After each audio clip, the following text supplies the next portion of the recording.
Hello world, hello internet, hi, welcome to Explorers of Elsewhere. Hi, my name is DM Dan, and we are the Explorers of Elsewhere. We are live. We're just going to do a little checky check just to make sure we are all audible. Say hello, gang.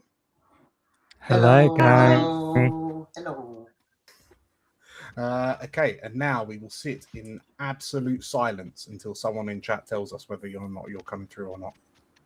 Nate, can you hear us?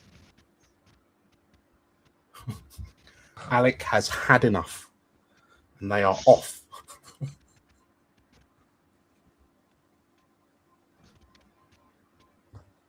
All good. Yes, absolutely aced it. The 1 week where I don't do that, nothing will work. Nothing. You keep on pressing the buttons, Alec. What buttons? Hello. Hi. Welcome. Welcome. We are Explorers of Elsewhere. We are going to be playing some Fabula Ultima for your eyeballs and your ear holes tonight. This is our fourth campaign in the Elsewhere setting. We had a bit of a rip roarer last week. We kicked things off with a bang with a big attack on an Imperial kind of research facility, prison facility. Carl hears everyone except me, JC, Alec, Theo, Tilda, and Lyra. Perfect. I mean, to be fair, if I shout loud enough, you can hear me from another room, so that's fine. This is fine. Yeah. Okay. So Tilda, we're just going to need you to relay everything we say through a loud shouting voice. Perfect. Yes, you kick things off. You attacked an Imperial facility, and you made a new friend. And that new friend had some secrets. And those secrets are now yours to knowing to keep forever and ever. Now we're going to see what happens next. So first things first. Hi, JC. Hello. Hello, Alec. Hi. Hello, Tilda. Hi. Hello, Theo. Hello. And hello, Lyra. Hello. And Puss behind Lyra. Natty. There she is. Hello, Natty. The cat's tax has been paid. Amazing. Yes. I won't dabble for too long.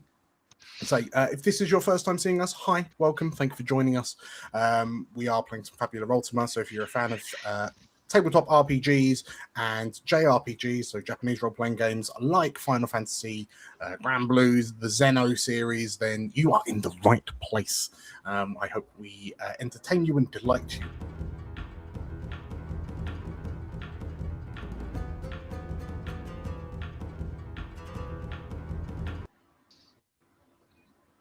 What? Hello. What happened? OBS just decided to switch my screen. Yeah. So yes, if you're interested in what we have, make sure to hit the like button, subscribe on YouTube, follow on Twitch. We have a Discord that you can chat to us in. The links are in the description. And if you really want to support us, we do have a YouTube membership and a Patreon that gives you some extra benefits and gives it, we give you a shout out in the scrollers on the screen and so on and so forth. Cool. We did a fight and now we do a sleep. Who's ready? Yeah. Hey. Night.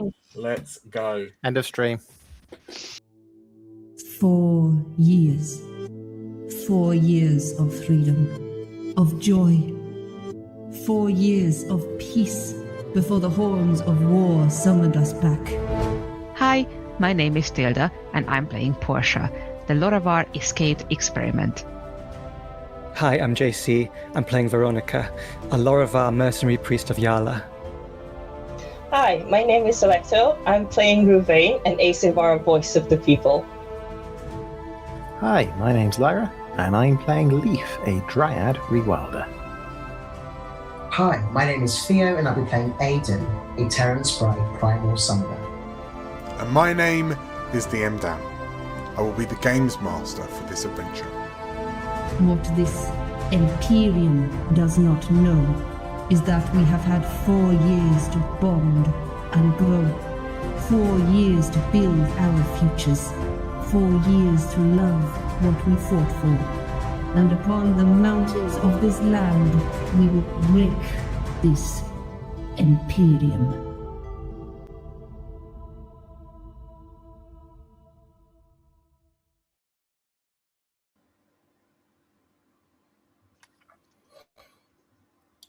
Storms never come out of nowhere. The sky darkens, the air turns heavy, animals hide. You get little warnings that something terrible is on its way. But the Empyrium did come out of nowhere. Still, even if we know that hurricane was coming, it would not have stopped it from tearing the roofs from over our heads. The Empyrium, a silver tide that rolled over Harukaze and Kalathar, scattering us to the winds, leaving us to stare at the wreckage, trying to remember what life looked like before. 3 months on, everyone has an opinion on how we win this war. Fight, hide, negotiate, strike first, hold the line. The noise of the voices can be deafening. But every one of those voices belongs to someone who has buried a friend, lost a home, or watched the Emperor's army take something they can never give back. I have fought in an impossible war before. I was a soldier then. You point yourself at the enemy and you hope you are still breathing tomorrow. I never expected leading to be harder. Because whilst a soldier carries a weapon, a leader must carry the lives and memories of everyone they care for. And so, we find the 5 of you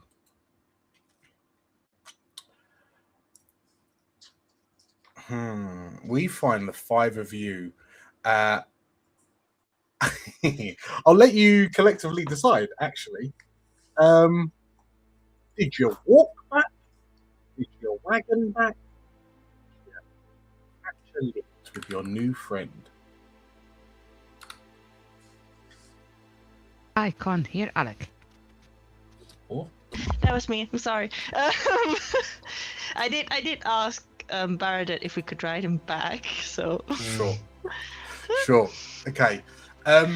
In which case, between the 5 of you, starting with Ruvaen, how did it feel to be kind of clutched in the claw of a dragon spawn and carried across the region of Kalathar, some half a mile high, the cold wind clawing at your face as you flew along at the speed of a divine and an angelic being? I mean, they unexpected because they were like, can we ride you? And instead they got clawed along. They were like, just kind of freaking out a little bit while leg just kind of hanging in the air. Mm-hmm. Okay, because it's looking at it, it's certainly not a short journey. It's approximately 20 miles from the Arbudan Plains back to home. Answer. So when you said that Ruvaen got picked up and carried in a claw, where are the rest of us? Like, is Ruvaen getting like a one? Yeah, the rest of you can walk. So Ruvaen, sorry, what was your sentiment to being carried? Freaking out a little. Not carried though. Just kind of clutched by a dragon. Sure. So they're just hanging in there, just hanging on to the leg or the claws for their life because they're afraid they're gonna fall down. Okay. Who's being held in Baradut's other claw? If you want to go for comedy, it should be Portia. Portia will be freaking out. Okay. Yeah, Portia, how has the last few minutes of your life been as you are carried through the night air by in the clutch of a literal dragon? Yeah, I think for context, Portia is from the Empyrium. For all her life, she thought of dragons as basically the devil. Like the enemy of everything that's good and decent. She also has just been beaten up by an eldritch abomination that was put together by her own country. She listened to Ruvaen and I can't remember who else slaughter her countrymen. She's in a particular mindset. So when she gets picked up in a claw, she's gonna be screaming the whole way. Amazing. Just straight up terrified. Ah! And perfectly, presumably, her voice will be absolutely shot by the time it gets back. And she'll sound a little bit gruff and raspy. Yeah, what a good idea. Oh, I enjoy this method acting, Tilda. Amazing. Okay. Who was wrapped up in one of Baradut, as we can see in the picture here, he's got like two front claws with these kind of glowing green rings circling the wrists. There's like one primary tail that's the ends the main run of his body, but there are these two sort of like auxiliary tendrils that are like feetless legs, if you will, feetless, kneeless legs. They kind of move around and like tails as well. Who's wrapped up in the left kind of side tail? Aiden, Veronika, or Leif? Who's going for the bondage, guys? Come on. Let's go for Veronica's. Okay, so Veronika, as you've just been sort of like wrapped up like spaghetti in this tail, how does this experience rate in your mind? And is there something in particular that you see as you're sort of like whipping behind this dragon spawn that's soaring through the sky? Pretty sure it would be hard for her to see anything. But it's definitely an unusual experience that these kind of dragon spawn creatures are.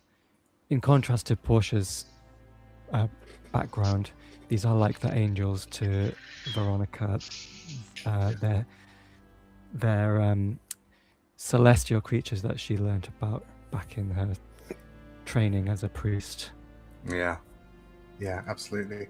And like, so it feels pretty bizarre to be quite uncomfortably just carried along by one. It's not a spiritual experience at all. So I mean, you fought in the War of Dragons, so I can't imagine that this would have been the first time you've seen a dragon spawn, especially being like a priest of Yara, at Yala. But is this the first time you've been up close? And this is about as up close as you can get to a dragon spawn, arguably. But yeah, is this your first time? Yeah. Okay. And what a first time it is, eh? Amazing. Who's got the privilege of being wrapped up in the other tail alongside Veronika? Aiden or Leif? Let's go with Leif. Okay. I want to see how Aiden figures out how to ring Vesta along. In which case, Leif, is this your first experience with something draconic? Yeah, I think so. Leif's very young. I think we've established about 2 or 3 years old. So yeah, Leif is like, wow, this is cool. This is new, huh? Not every day I get to do this. Is there a shred of fear in Leif's body right now, or are you like when you get those toddlers that just sort of like laugh and giggle. Like you could put them on a roller coaster and they'd just be like, whoa, all the way through. I don't think there's any fear, no. I think Leif is a droid, I think probably processes emotions a bit differently. And so doesn't have that adrenaline or doesn't or that sort of sense of like fear or whatever. And it's just like, haha, this is neat. Okay. What a good day. What a good day. Did some murders and now we do a fly. That's yeah. And last but not least, there is only one spot left on Baradut. And that's for Aiden. Yeah. And that is on the nape of Baradut's neck, clinging on to the ice white fur at the base of his neck. So Aiden, you're the only one not being held. You're just holding on for dear life. How is this journey for you? How is this journey for you and Vesta? I feel like Vesta has crawled into like Aiden's garments and is just like holding on to him as he holds on to Baradut for dear life. But I feel like what you described about that adrenaline rush is exactly what Aiden has. Aiden's never seen a dragon before. Aiden is also too young to experience anything terrifying with dragons. He just knows of them from his time in his like little summoner village. So for him to not only meet one, but now technically ride one, feels incredible. And that kind of childish wonder of being on the back, just like, this is so cool! While Vesta is probably freaking out inside his like robes, just like. Amazing. Just the ears as flat as they've ever been. Yeah. Is Aiden getting clawed to shit? No, I don't think so. I think I think Vesta is just as close as you can physically get. I think like I'm imagining Aiden is like leaned in, holding the fur, and she's just in between. So she's secure as Aiden can make her be secure. And she's just like, I don't like this. Well, Aiden's like, but this is great. Have you ever seen, if you put your head out of a car window and your cheeks, I imagine that's what Vesta's doing. Yeah, she like pokes out and then she's like. Amazing. In which case, Baradut is soaring through the sky, and then in this like deeply reverberant voice, we have escaped that place. Where do we head now? Ruma Tetsuya, please. Let's see who makes Cheers, it. Brian.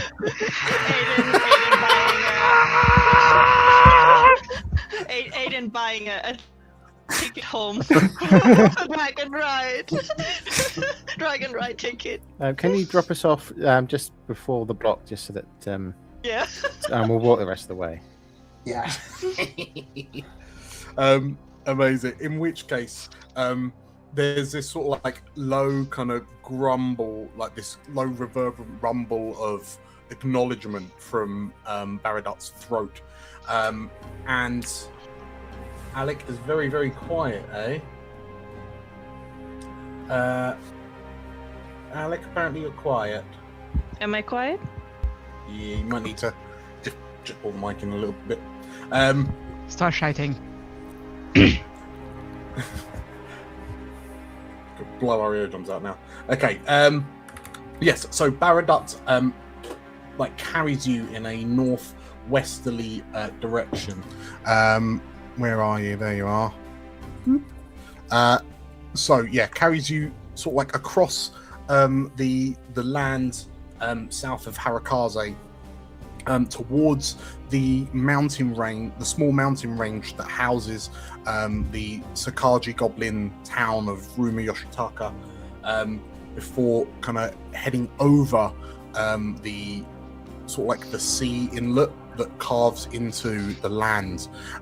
Below you, those of you who have sort of like being held from below, you can see this miles-long bridge spanning the two coasts of the water. And in the night sky, as you sort of like begin homing in on Ruma Tetsuya,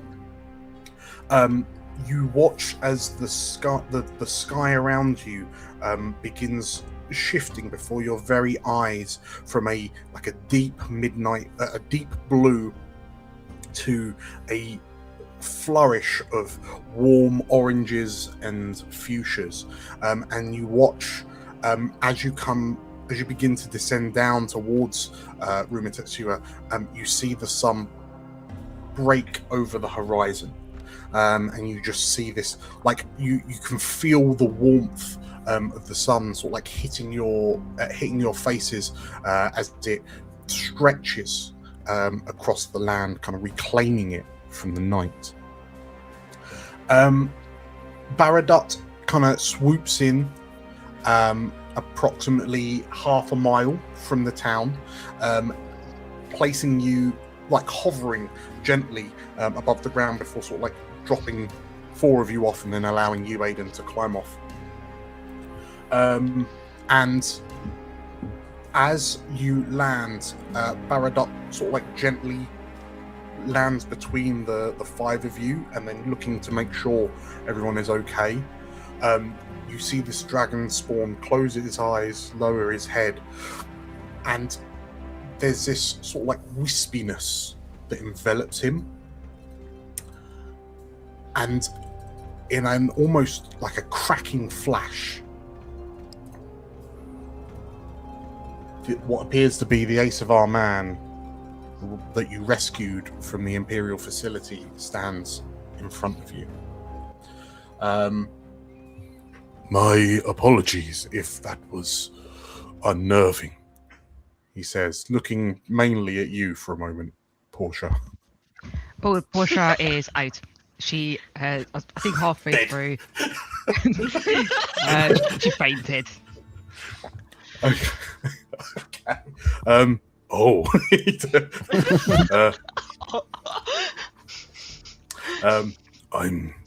hope your friend will be all right. Veronika finishes chundering into a nearby trench from motion sickness.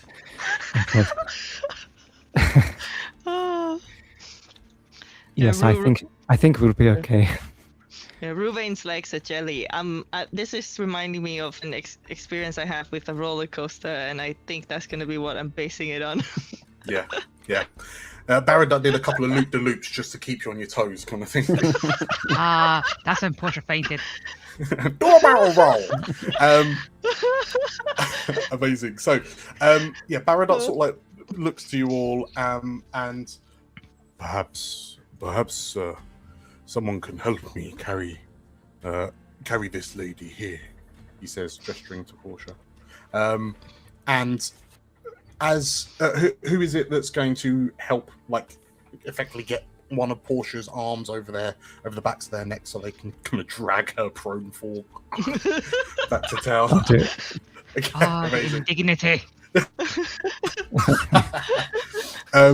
I think between Baradot and Veronika, they're both tall enough that Portia's toes are just gently scraping across the floor, sweeping the dirt a little bit. We're just piling on piling it on for you, Tilda. As you begin moving towards the town, Baradot furrows his brow. What is it in Ruma Tetsuya that you call home? There's an old temple there that we've sort of taken over as a base of operations, I guess.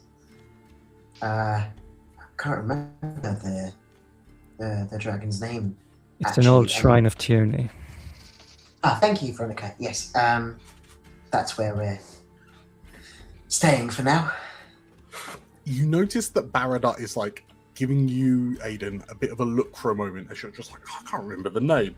And the look, there's a look of incredulity on Baradot's face, as if to be like, how can you not remember the gods? But then he sort of like turns to Veronika and kind of gives you a thanking nod as you kind of set Aiden straight. Baradot will remember this. And The temple still stands. Yeah. That is good to hear. Very well. We will make haste to the temple. Perhaps it is as lively and entertaining as it always used to be. Dragonspawn says.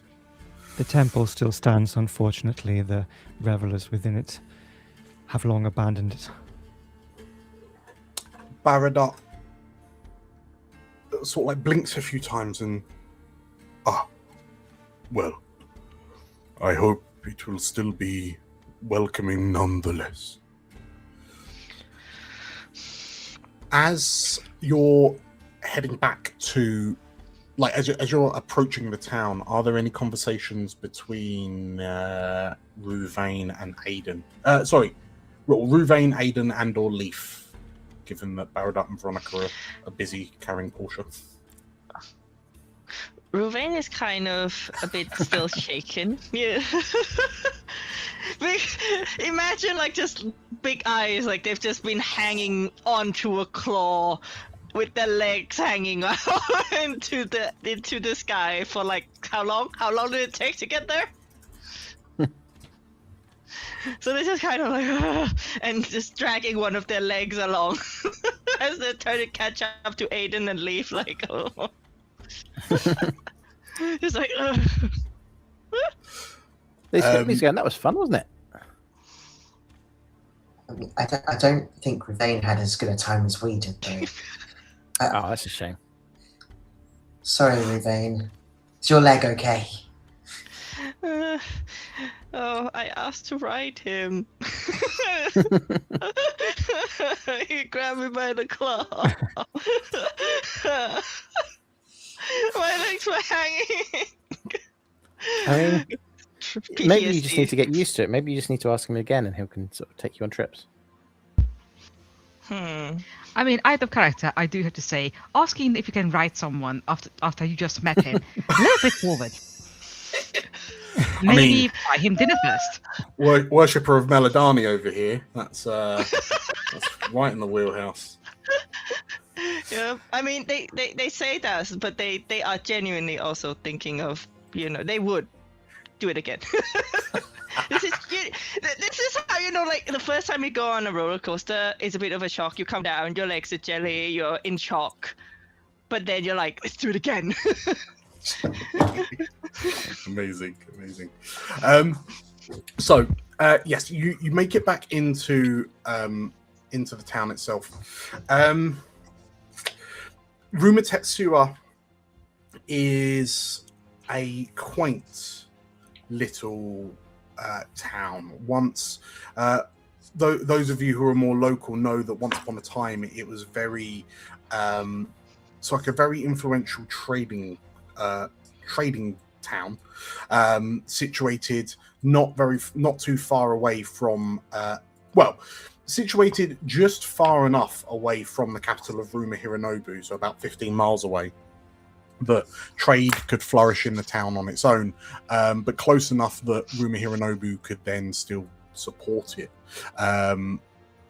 Being by the waterfront, Ruma Tetsuya was famed for the impressively sized fish that would regularly appear on the fresh on the market stalls.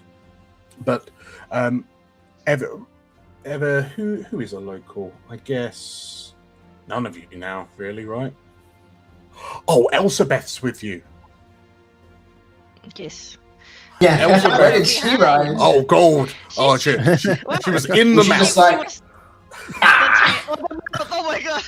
Or we can just cut away to her left behind. Yeah, she's walking. As our weapon. She was cool, like she's just hanging on the tail, like a on the when you see that like kind of cool hanging off the back of the bus type thing, Okay, It's sketching. I'm actually imagining that Elsabeth was also on Baradot's back, so it was like there was Elsabeth, and then squeezed into her chest was Aiden, and then squeezed into Aiden's chest was Vesta, just like Russian dolls. Yes. So yeah, the town was very famous for its fish, and that sort of like that aquatic smell still lingers lightly in the air. As you walk in, Portia, you start to come around as sort of like the sea air hits your nose.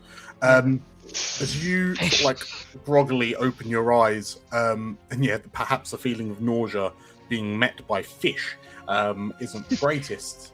Probably will throw up instantly. Oh, no. Can I up roll so for far. it?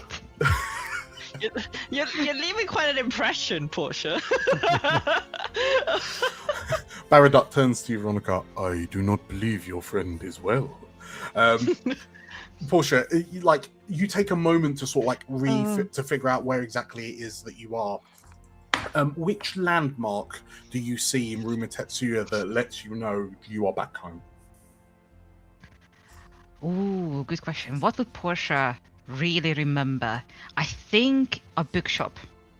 It's probably a bookshop that has been abandoned a while ago. Mm-hmm. It is probably being looked after now by the survivors, and it might have been repurposed as something. But you can see the shelves of books from the window, and it still has that lingering smell of like old books. Okay. Amazing. Yeah, in which case, yeah, you open your eyes, flutter open. You are ill, and then you see this bookstore, sort of like not swarming, sort of like milling around it. Are a number of the kind of the local goblins. Like the goblins native to this land, to this region, as well as, you're absolutely right, like survivors and refugees from Harakaze. They are decidedly fewer in number than the local goblins, but you can see some of them sort of like helping out, a lot of them kind of working on market stalls and doing sort of like more menial, almost like emergency granted jobs. So yeah, you kind of see this, as you see this bookshop. Veronika, is there a landmark that you see that kind of instills that sense of, this place hasn't been home for very long, but what is it that you see that kind of makes you think, that kind of gives you that little perk up? I think there's an onsen, like a hot springs or a bathhouse. Yeah. It's like wherever she's been traveling in the past, it's one of the first places she seeks out, just to have a bit of tranquility. Okay. In which case, yeah, you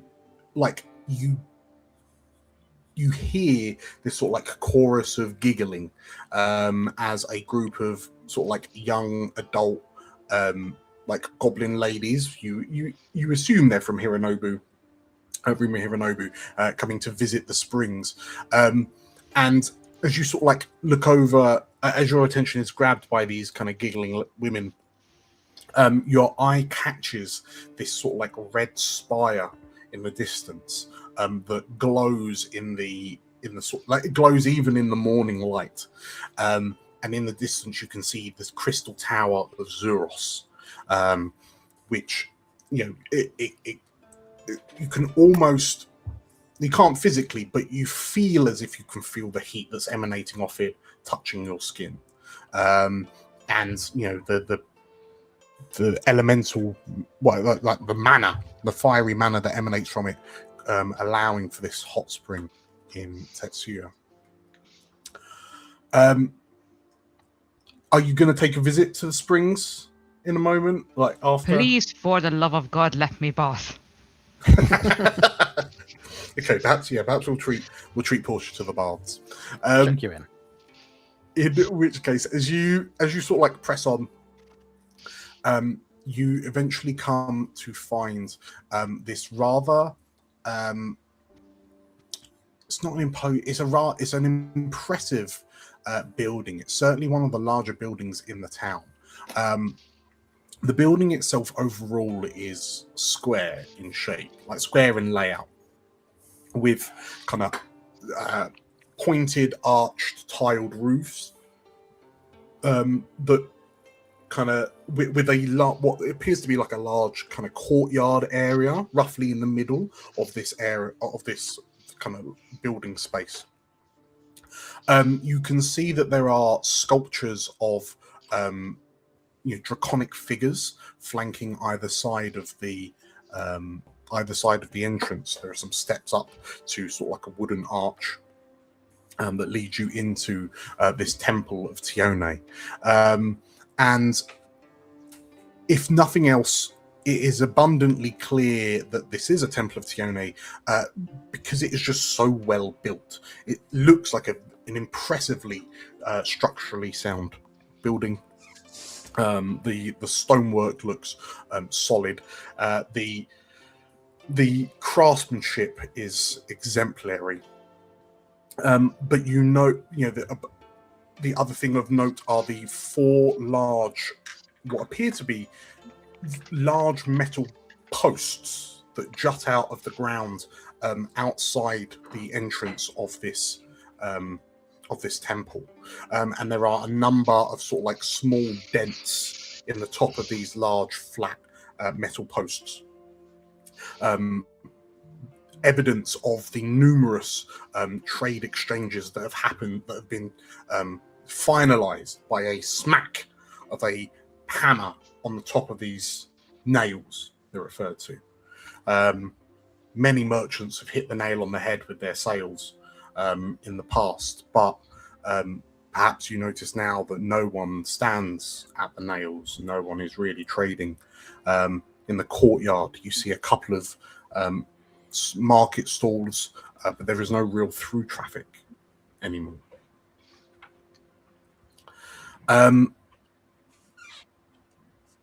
Leif, what's the most curious thing you've seen being sold on a market stand in the courtyard of this temple that is effectively doubled up as a marketplace? I think it's going to be wooden fish, carved wooden fish. Yeah. Like sort of souvenir-y type things. For a few reasons. Like this is a fish trading town, but these are the wooden fish that they don't eat. So why are they? Maybe they do eat them. Maybe they do eat them, but I mean, as a creature made of wood, how did seeing a wood fish make you feel? I mean, it's hard to go anywhere without saying wood. But I think there's a sense of why are they doing this? Oh, what's that about? Like, I don't see any made out of bone. Like, could it be one of those things where it's a mold that you make like pudding in it, or you put your rice in it and it has the shape of a fish when you put it onto the plate? I mean, it could be both. I mean, why not? Did you inspect this fish and then like pull it in half and then it turned out something like a sushi rice mold? Yeah. Why not? Amazing. Yes, they've taken a fish, they've turned it into wood, and then they hollowed it out. Why? What's going on here? I'm gonna have to ask some people about this. Amazing. In which case, you notice that the stand that sold the hollowed out wooden fish isn't here. Which, well, I'll let you decide how you feel about that. Gladness, sadness. I think last time Leif didn't get around to questioning the stall owner about what on earth this is. So slightly annoyed and disappointed. Like, oh, that's it. Well, maybe I'll come back. Sure. I should also, while we're talking, Leif, has anything peculiar happened to you physically since you arrived in town?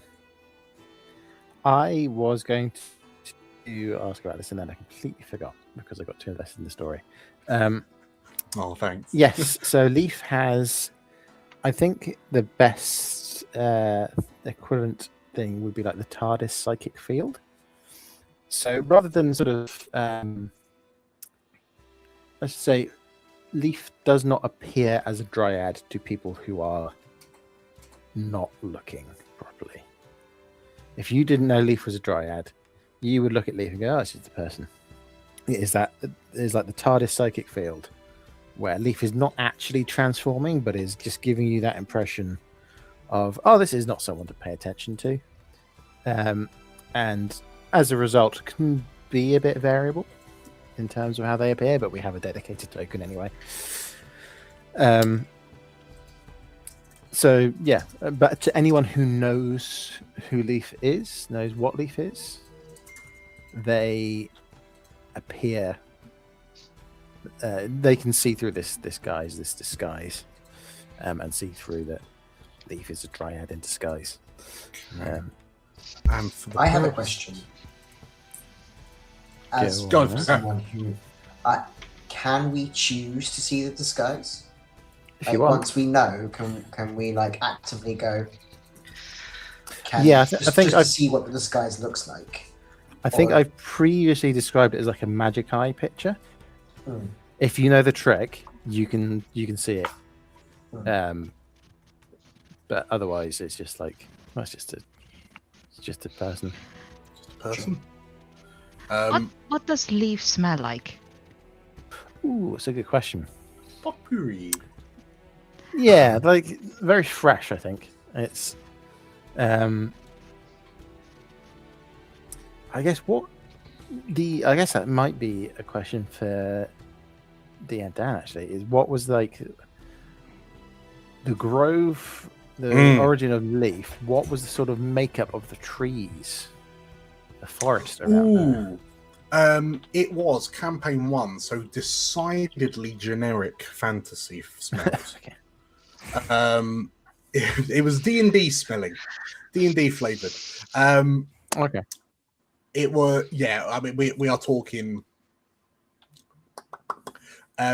green fluffy trees. Deciduous. That's a word in my head. I don't know what that means. I do have a suggestion, which is been given to me, which is Bradbury pears and ginkgo trees. Yes, that. Trees have a particularly strong smell. Oh, I'm sure. It's okay. There's one in the village. I will go smell it for us. Yeah, Leif doesn't know because Leif's not particularly smell based. You can't smell your own smell. Yeah, and you can't smell your own smell anyway, really. Okay, so as you you make your way across this sort of like temple marketplace courtyard. I'm so sorry. I'm so sorry, Dan. Super important. So I typed in what this ginkgo trees smell like, and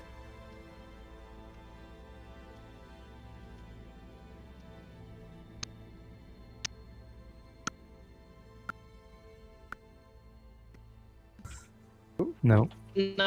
Just me. Yeah, Just Dan me. can't hear Just this me. because I'm too excited. I've been told it's a. Oh no! I've been told it's a bad smell. It's overwhelming stench that is frequently compared to vomit, rancid butter, or dog feces. So no, I'm taking suggestions from that person. I smell beautiful. May I make the suggestion that you just smell like freesias because you are holding a pink flower? I was operating on trust, and I've been very much let down. We're going to review the processes to ensure this doesn't happen again, and put it in the pursue Discord legal channel. action against. Yeah, we are looking into legal avenues against the person who's. Okay, so yes, you smell. Let's revise that. Trees. Let's just revise that to just a nice, simple sort of sandalwood pine smell. Sure, nice trees rather than poo vomit trees. Great. So yes, as you make your way across this courtyard, and you hear this sort of like shuffling, you hear this snuffling, and a welcome face kind of wanders round a corner. You immediately identify the shuffling sound to be the elderly-looking goblin, whose sandals never really break contact with the floor, like the stone floor, a couple stones underneath, and he just almost like slides his feet across the ground. He has this rather long, wispy moustache that kind of protrudes from the sides of his top lip. He's got aging grey-white hair, combed back and held in place by what appears to be sort of like a white linen rope of sorts. He wears a loose-fitting kind of deep blue tunic with what appears to be an impressive tuft of kind of white chest hair peeking out from the V of the tunic. And he sort of like looks at you, his eyes kind of having with this kind of droopy shape that kind of match his kind of drooping hairy ears. And the snuffling you identify as the furry creature that comes up to the goblin's kind of thigh. It's this brown, plump, kind of dense looking creature with what appears to be a spiked collar and a line of hard ridge like shells running along the spine of its back. And you all immediately recognize Penjaga, the caretaker of this temple. That would be the goblin, before we get confused, and his trusted companion Wally, the ridgeback Tanooki.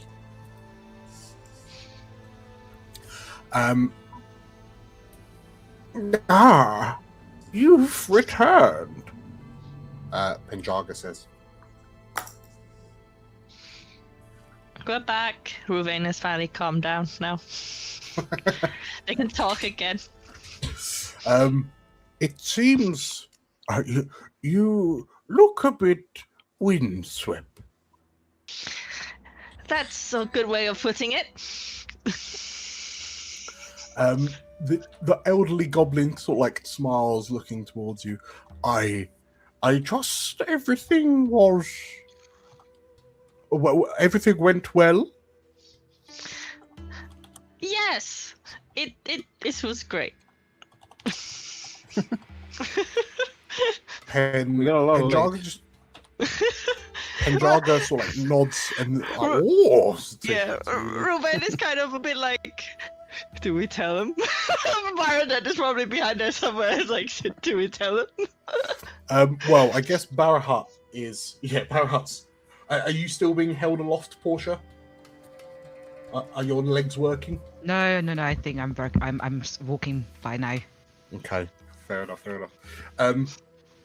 In which case, yeah, Penjaga looks to you, Veronika, and the Ace of our man stood next to you, and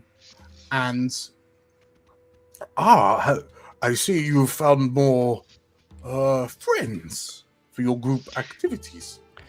We rescued this man from imprisonment in the Imperial compound. He'll be joining us in the temple.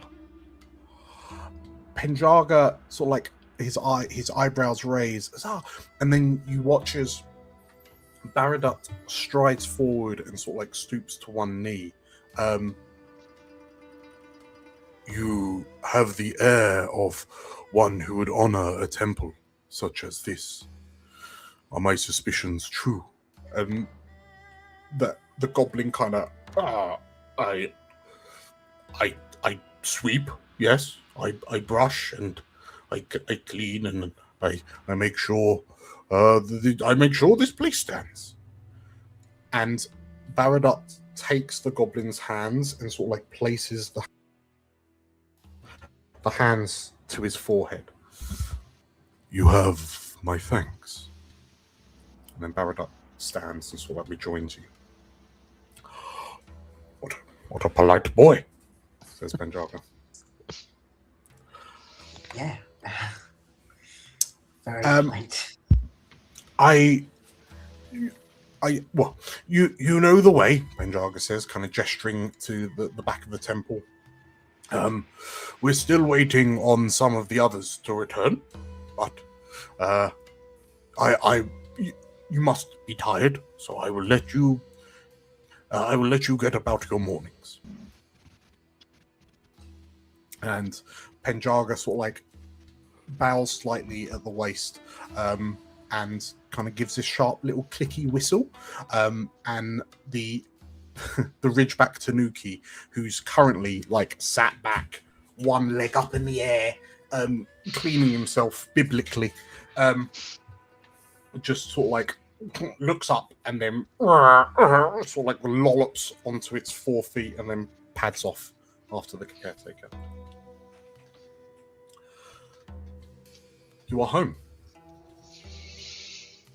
You are home. So,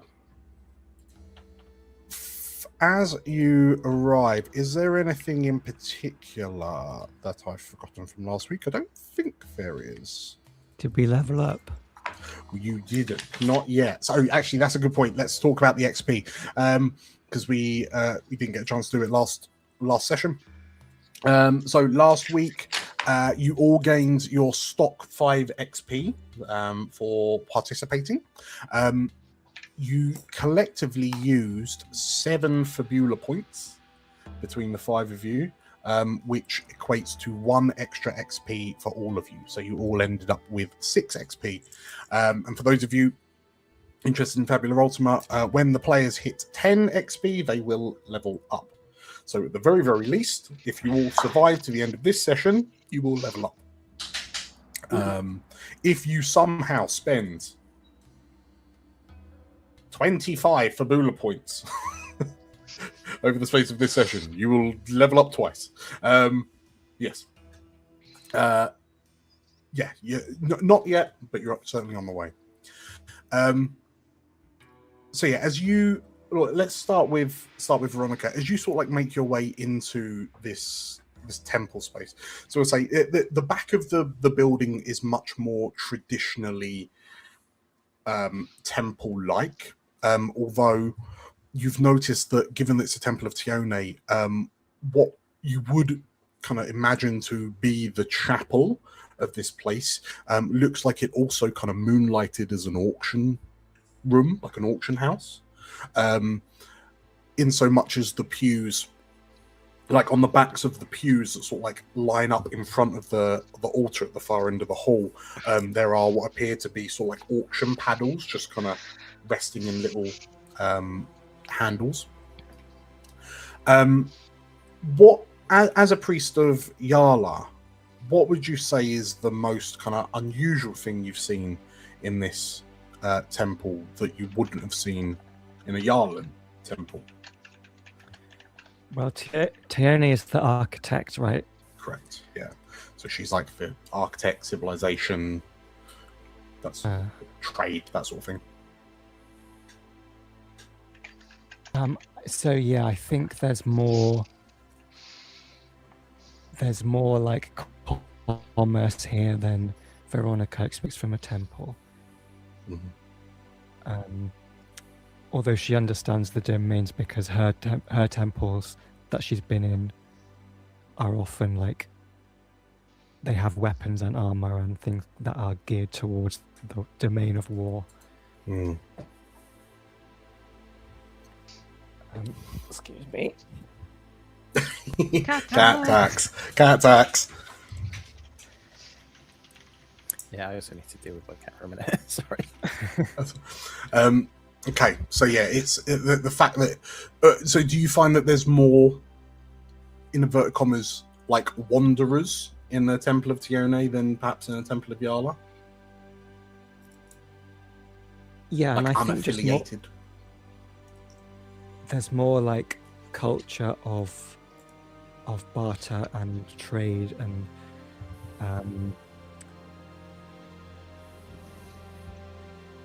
just like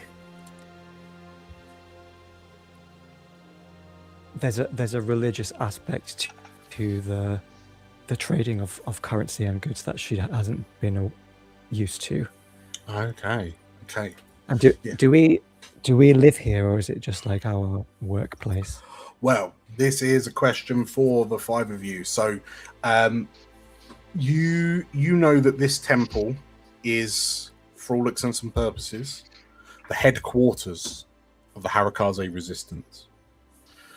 There are enough spaces to have lodgings.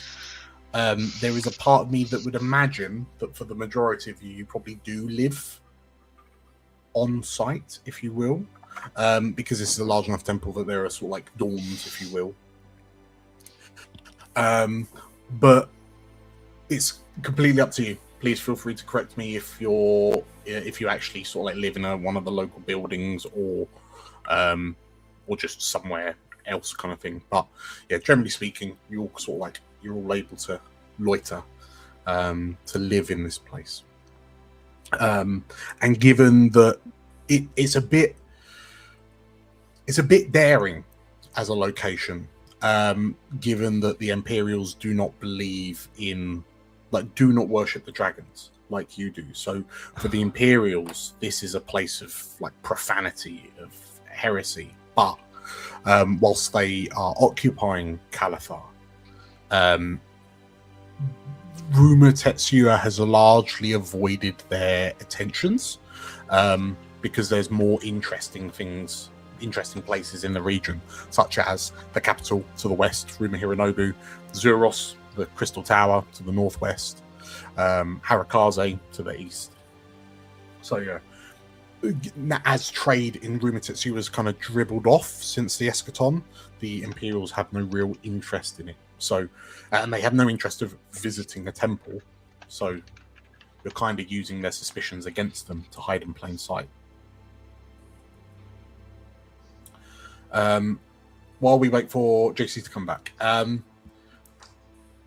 Portia, as you sort of stumble in, feeling perhaps a bit groggy, what's the first thing you do when you get sort of your lodgings, if you will? Portia is going to sit down somewhere, take out her little notebook, and just start scribbling down things that happened, things that she thinks might be relevant later, just observations about everyone in the team, and maybe little side notes on how to talk to people. She is still a little bit lost in terms of the culture difference is very, very stark for her. So I think she is making herself little guiding notes on how to befriend these people. Okay. As you're sort of making, whereabouts are you in sort of a little dorm room as you do, in your sleeping space, or are you sort of in a hall, or because the main sort of the main point of collection for the resistance is the sort of the large catacomb cellars below the temple that would have been used for storage of kind of market goods and so on and so forth once upon a time. It now stands largely empty, populated more by the large stone pillars that rise from floor to ceiling in sort of big supporting arches. How damaged is the building structure? The building is not actually very damaged at all. It's, structurally, it's marvelous. As you understand it, Tione is this is this god of sort of civilization. So who was it that told you about Tione's domain of these? I am pretty sure it was Veronika. Veronika, yeah, that tracks. That tracks. Speaking of Veronika, let's bring you back, JC. Thinking about it.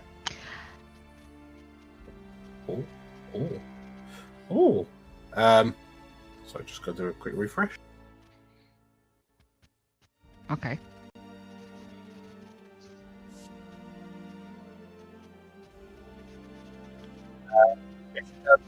The tracks that Veronika says it. Yeah, so sorry, are you sort of like in a publicish area or a private space? No, it's a private space. I think Portia, after she got better, when she arrived, she did a bit of scouting, so to speak, and she found a little alcove, which is mostly hidden from the rest of the building, and it's one of the few places which does have some damage to it. Specifically, there is a bit of a hole in the roof, so on sunny days you get this like really lovely ray of sunshine just streaming in. Mm-hmm. Okay. Okay, in which case, yeah, as you're making these notes. Welcome back, JC. As Veronika sort of like follows in behind Portia, you're flanked by Baradot. You see Brother Emil sort of like look up to you as you enter into the sort of like the main hall of the resistance, of the Harakaze resistance. And Brother Emil rushes over to you, and Veronika, I'm glad you've returned. I thank the gods that you are safe. And then he sort of like pauses for a moment and then turns to look at Baradot. You have brought new visitors into the hall. This man was imprisoned by the Empire, and we've rescued him. You watch as Baradot takes a look at Brother Emil, and he tilts his head slightly as he looks at the sigil that's hanging around Emil's neck. He's a follower of Barathan as well. Baradot smiles, and I believe you and I, Brother Emil, we will have much to discuss. But I am glad to see one of the a faithful of the Soul Guide. Baradot He's not my turns. brother, just to clarify. Barahad looks to you and duly noted. Thank you once again, Veronika, and to you and your companions for the help. I will need a moment to rest. And Baradot sort of like takes a step away and then offers a hand out, like a hand round the shoulder of Brother Emil. You and I, we must talk, he says. And Brother Emil kind of looks at you curiously, Veronika, as if to say, what have you got me into? And then, yeah, the two of them wander off, leaving you on your own. Is there anyone in the room that you kind of beeline to, or do you just kind of make yourself busy doing Veronika things? I think I'm going to head briefly back to my own dorm. So Veronika does live here in the temple, because I think if this organization that we've got gets attacked, this will be the best place for her to defend it from. Yeah. Okay. So she has a little private dormitory that reminds her a little bit of the one she used to have in like seminary school, where she was learning to be a priest. And she has set up a little altar to Yarla, where she has like displayed her ceremonial armor, the one that she's worn for her whole career on the battlefield, the one that sort of more resembles dragon scales. And then there's a space where she rests Heria, her katana. The armor that you have on display, the ceremonial armor, is it the armor you wore 3 months ago in Harakaze. Yes. As you look at the severed Sashimono banner pole, what is the instinctive emotion that flits through your mind?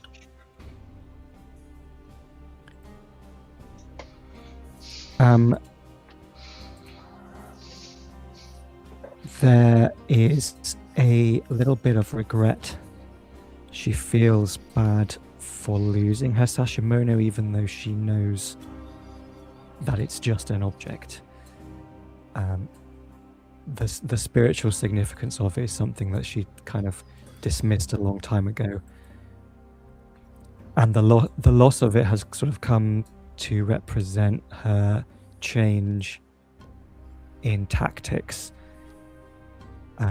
as she moves from being less of a visible priest in combat to being more of a support fighter and somebody who is willing to take the fight to the enemy. Okay. In which case, as this kind of splash of emotion washes over you, as you look at the armor, we kind of pan away as you turn around and begin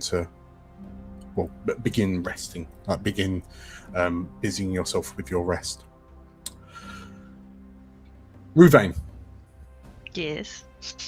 as you enter into the Hall of the Resistance under the Temple of Tione, where do you go first?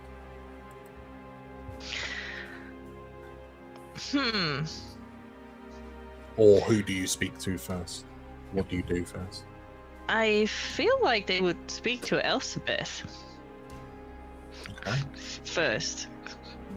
After after the whole, thing, just the plan and what happens after and everything. Mm-hmm. Before they would go off and do their own thing, which includes looking for food. Is there anything in particular that you're talking to Elizabeth about? I think they would awkwardly try to ask if she's alright. Elizabeth is kind of busy in the middle of the hall. She's sort of like as she's checking herself over, and then you see as she takes her long kind of brown coat off, that clearly at some point during the attack on that base, she must have been winged by something, because she sort of like there's a dark stain in her side, but she, you see it, and then you notice that Elizabeth just seems to be kind of glossing over it a little bit. Like she's acknowledged, she knows it's there, but she's just in inverted commas pushing through it. And then as you approach, you notice that she's now inspecting the crossbow that used to be Walter's. And she's inspecting that for damage rather than like herself.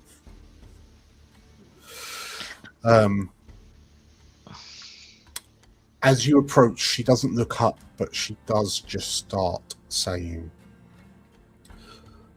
"I wasn't joking. He is your responsibility." Ruvaen sighs and says, "But I see a stain on your shirt, right? Is it on the shirt? On the... Yeah. So you can see that the coat has been cut, so clearly it's been nicked by a sword or something. Yeah. So the coat is cut and it's stained her inner jerkin. You should go see Veronika about that." She looks to you and believe me, Ruvaen, I have survived much worse. I know you did, but we need you. And let's not risk anything too quickly. Let's not take unnecessary risk, alright? Elsabeth pauses, and as you kind of deliver this voice of reason, there's a flicker across her eyes, as if, and she pauses for a moment. And she does that big, deep breath that you saw her do when she had to be kind of calmed down and recentered in the Imperial facility. And then she turns to you and, thank you. What you say is true. When Veronika is free, I will see if she can patch me up. All right, good. And then they kind of pat her on the shoulders gently because they're not sure how hurt she actually is. And like, I'm gonna go get some food. Are you hungry or what? She purses her lips and, yes, I am. Thank you, Ruvaen. As you turn to leave, she repeats, remember, your responsibility. Even if he is a Dragonspawn. They turn around again, nod, and say, I'll go check on him after food. And Elsabeth. And there's someone kind of growls as well because this is morning now. They haven't had anything for a while. They're genuinely like starving at this point. They can smell food on the way here and they're just like... And now they're about to beeline, but they're also like, they wanted to check on Elizabeth first. They're about to like... Amazing. Okay. In which case, Ruvaen, as you begin your quest for some food, effectively you can't start your rest.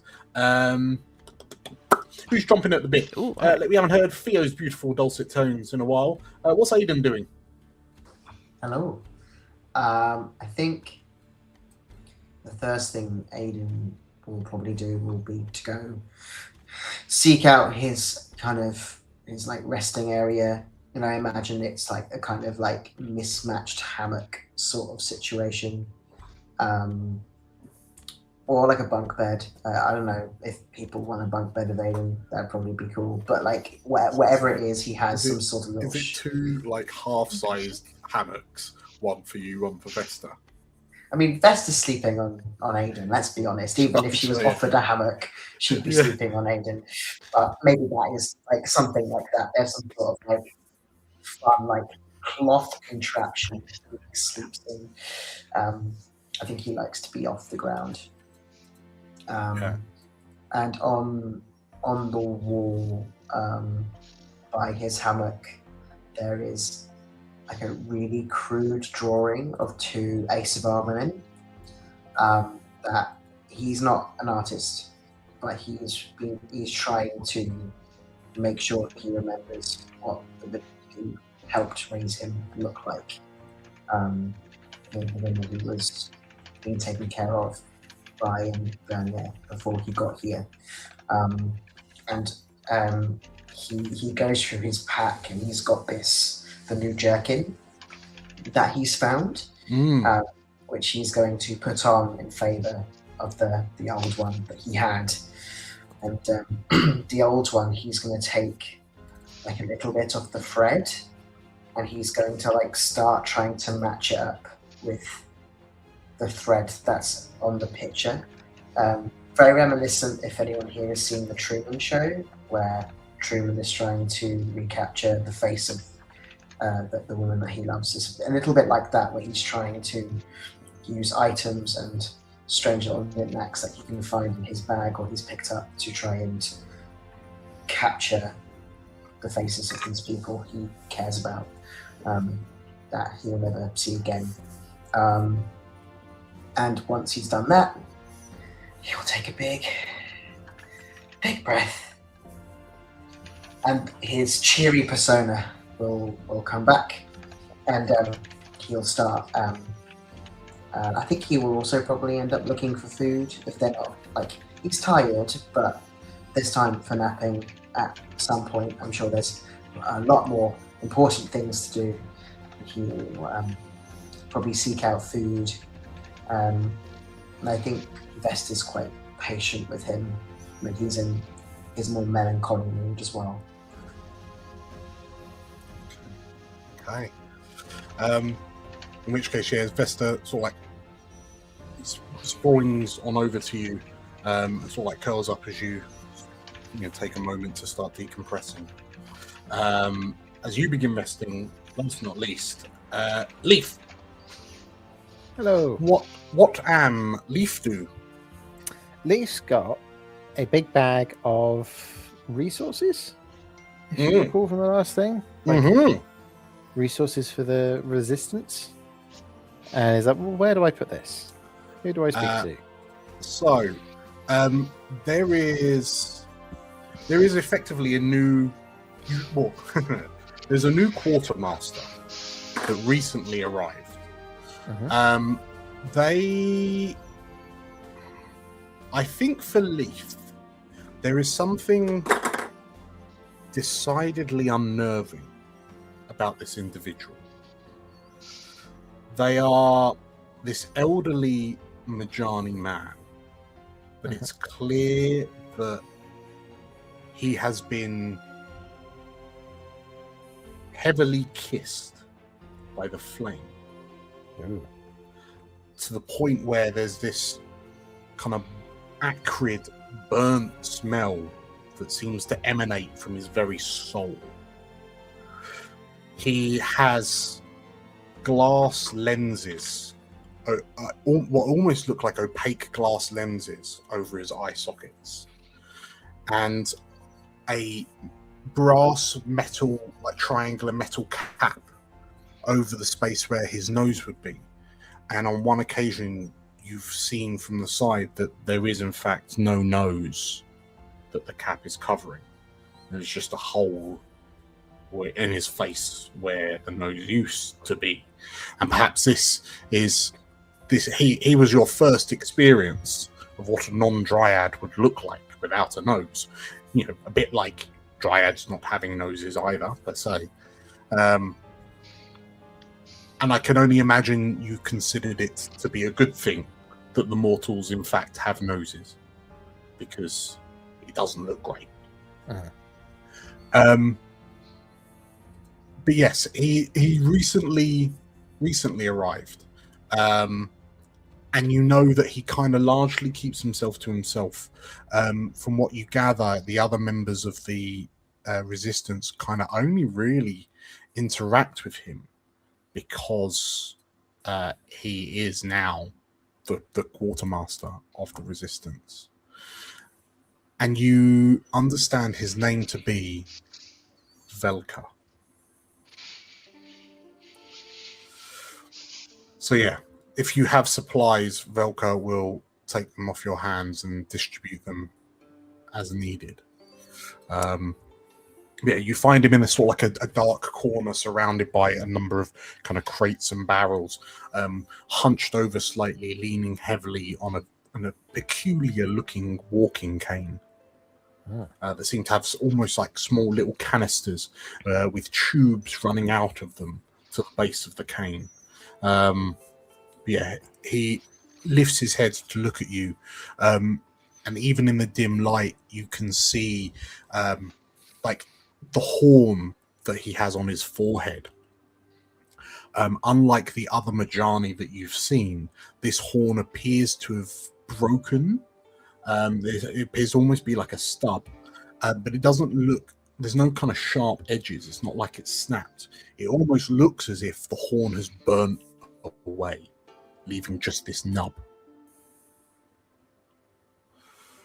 But despite having these opaque lenses, Velka kind of looks over to you as you approach and... Hello, Leif. Hey, Valka. Leif is thinking, don't ask him about it. Don't ask him about it. Don't ask him about it. Don't stay. How can I help you? Well, we just came back from. I wasn't sure if they should say exactly what. So just came back from somewhere, and we found a load of cool stuff. And I thought this would be handy for our little resistance. And as you hand over the bag of supplies, Velka, like this grumble just emanates from the base of his gut. You can almost hear it traveling up through his chest, until it emerges almost like a bit of a hacking cough. These will do well. I will distribute them as required. Oh, that's terrific. Thank you. Do you need anything for like yourself? Strepsils, I think. Velka looks to you and sort of like there's a moment of silence where he just stares unblinkingly at you. Like you wonder if he can even blink because of the glass lenses. Like they're effectively like monocles kind of thing, but he literally can't. He couldn't squidge his face closed around them anyway. So you've never seen Velka blink. Is what I'm saying here. But he just stares at you. Do you think there is something I require aid with? Oh no, that's why I asked. Trying to be helpful. If I require assistance, I will be sure to ask you first, Leif. Thank you. And how do you feel about, given you're still trying to learn how mortals interact with one another, how does this absolute car crash of mixed messages feel with you? I think if it's going to be a case where people are being confusing, I guess then maybe not. They're speaking at cross purposes with themselves. Leif will go for the most literal response, and just take them literally. And go, oh, cool, okay, well, all right, yeah, well, you know who I am, where I am, so amazing. Yeah, it'll help. Okay, Velka doesn't nod. He doesn't really acknowledge. He just continues to stare for a little while and then slowly kind of turns around and gets back to what he was doing, starts distributing the supplies you've given him. As an aside, everyone, the 200 supplies that you found on the last mission will divvy out between the 5 of you. So please add 40 to your character sheets. You can find that in somewhere. Right under your character. Yeah. Okay, yes. So an extra 40. 40 what? 40 supplies, which is our Gold, currency for this campaign. Oh, I see. Is it just gold? Yeah. So it's the gold Okay. under your portrait. Yeah, add another 40 to that. Miscellaneous supplies. Yes. Supplies for the resistance. Okay. And Leif, are you sort of like just taking a moment to rest after? Yeah, so that sunny bit in the middle where there's like a sunbeam going down. Let's just sit down there. Sure. Okay. In which case, as you head on over and take a seat on the stone circle underneath the sun trap. As you all begin to rest, you may all go ahead and click that little rest button under your portraits on your character sheets as you begin and complete your rests. Does Okay. our item we get our items back as well? Here, since we're at the base We have to go shopping. IP. Inventory Yes, you flights, have to go shopping. Yeah, you'll have to ask Velka. So Velka is your one-stop shop for spending, like buying supplies, and it's 10 supplies per IP. Oh. Yeah, so if any of you want to visit Velka to top up your IP, just deduct that from your supplies, 10 per point. But otherwise, yeah, by all means, click the rest buttons, which should top you up to full health and full MP. And yeah, as you all kind of kick in with your rests, let's ourselves have a quick break. Yay! Break. Yay. Break. So we're going to go for a quick 10-minute pause. We're going to have some teas, we're going to have some wheeze, and then we will be back to continue with this story. So yes, if you're new for joining us, hello Matthew, you are the #1 fan tonight. So thank you for joining us. Yeah, if you're interested in what we're doing, hit the like button, hit the subscribe button, hit the follow button if you're watching us on Twitch. We'll see you in 10 minutes. Bye.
Hello, everyone. Hi. Welcome back to Explorers of Elsewhere Live. My name is DM Dan.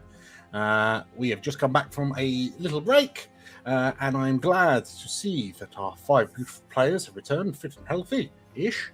Hi, JC. Hi, Alec. Hi, Tilda. Hi, Theo. Hi, Lyra. Hi. Hello. Hi. And welcome back to everyone in chat. Thank you so much for getting involved. It's genuinely thrilled for all of the chatter that's happening. So keep that coming. So we will crack back on to our Fabula Ultima story. We find our 5 resistance fighters having returned to Resistance HQ under the Temple of Tione in the Sakaji goblin town of Ruma Tetsuya. You have all collectively just done a rest. You are now all topped up, as you can all see from your numbers on the overlay. And we will rejoin your characters at a slightly indeterminate amount of time later, post-rest. The screen has faded to black. There's been a gentle little bling, bling, bling, bling, bling song, little ditty that's played, and then you've all kind of sprung up and you're all tip-top. However, one of you had the audacity to add more rules to my Fabula Ultima game.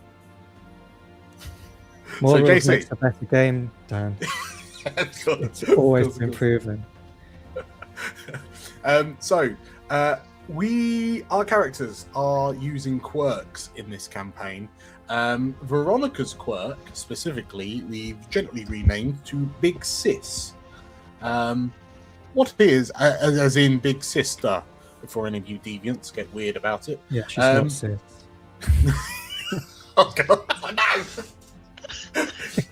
Oh, that's a hole I did not think about as I walked in. Just dived headfirst into that, didn't I? So, JC. Right. What? So Veronika's quirk gives her access to campfire activities that are an optional rule. Essentially, they are small scenes that happen during rest periods, and they give mechanical benefits to the target of the scene to be used once before the next rest. Okay. And I have picked the 3 that I have access to, and I can use 2 of them during any rest. Okay. And then I thought, doesn't Big Sis give you a 3rd, or does it let you learn a 3rd? So normally, if everybody had the rule, they could learn 2. The quirk gives me access to 3. Gotcha. Okay. But I can still only use 2 per rest. Okay, that's fair. Okay, so these are sort of like until next rest buffs that you can kind of lock in. Okay, amazing. So what I can do is have a combat lesson with one ally, and that will give them a +4 to the result of any attack or magical offensive spell.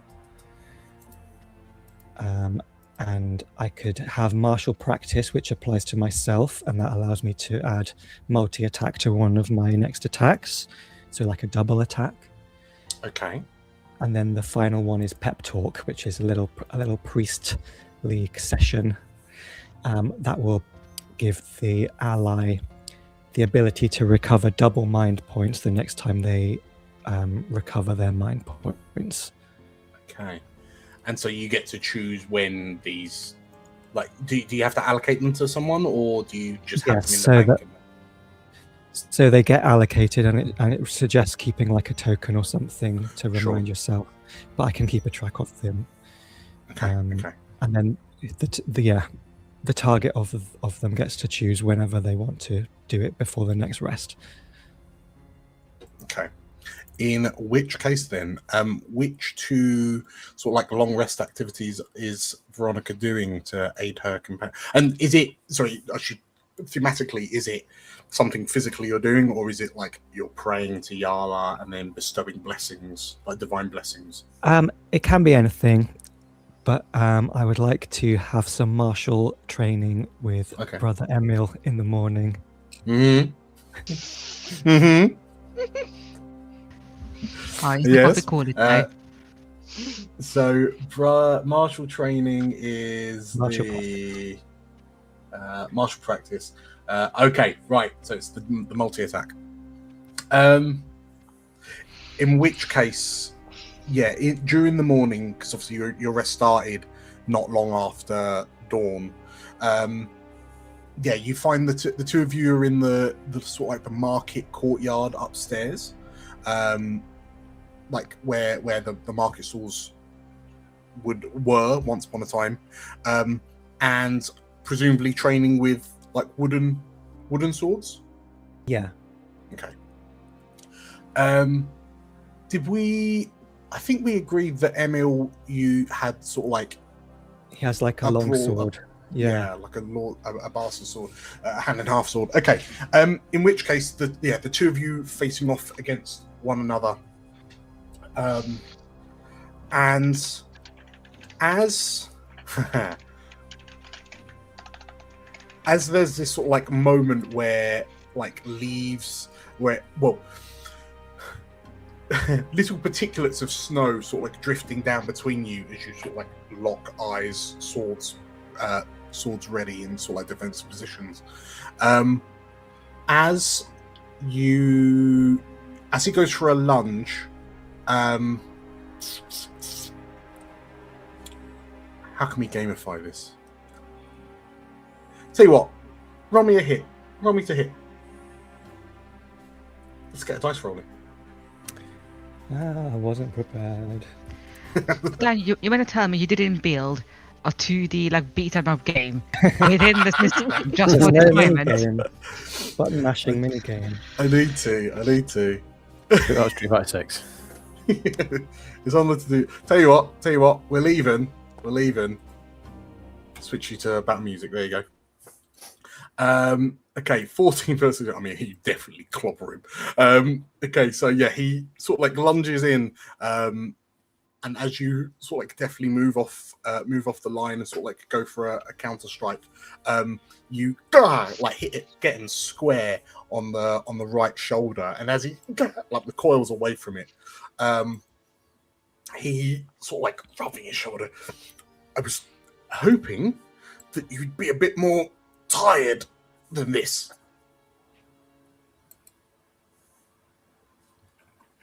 Well, you should look after your shoulders a bit more.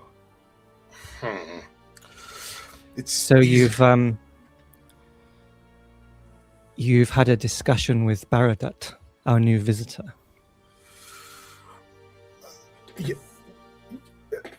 Yes. And he sort of like drops back into a defensive stance to sort of like begin a new spar. I'm not entirely sure that he would want this to be public knowledge, but I feel of everyone here, Veronika, I can certainly trust you. This may sound crazy, but I think he's a dragon spawn. Oh, Emil, I already know. I was being carried in his little tendrils only last night.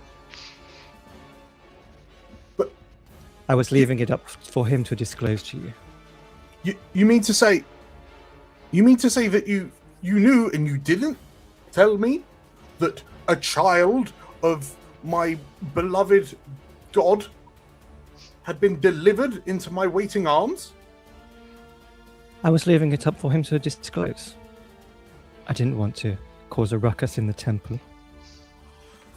Emil frowns, but in such a way that it almost looks a bit like a stroppy child's pout.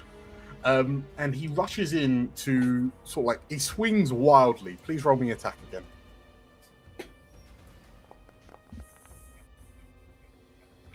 Okay, and you get him on the other shoulder as he sort of like opens wide to do a large sweep with his longsword. And as he sort of like recoils from the second blow, honestly, Veronika, I thought we were friendlier than this. Do you find him attractive? He's certainly, well, he is pleasant on the eyes, isn't he? There we go. Well, he's objectively attractive. He's a celestial being. So, if you're hiding it, there's no reason to. False modesty is not very priestly. Yeah, yes, well, I mean, I feel, well, obviously, it is only, there's only a very, a professional, he is of the divine, I am of the worshipping of the divine, but I worship the idea of him rather than the physicality. No, rather than the you could have told me. I had no opportunity to. Yes, well, next time, you should give me a heads Okay, up. well, if Herya appears to you in the battlefield, then I expect you to tell me about it. Fine, deal. Now, see if you can block this, and he rushes at you. Please roll me a third attack. 11. Bonk! Right on the forehead. And he rocks back again. Would you, Veronika, for 3 successful hits, would you like to increase your bond with Brother Emil? Oh, yes, please. Okay. Are you what new bond? So you already have a bond of affection with Brother Emil. What other bond would you like?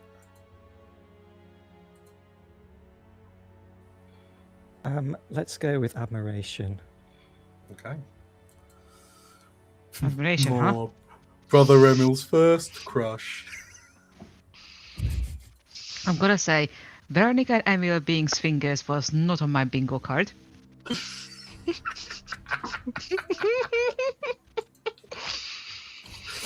Amazing. Okay, so yeah, that is a bond for Veronika.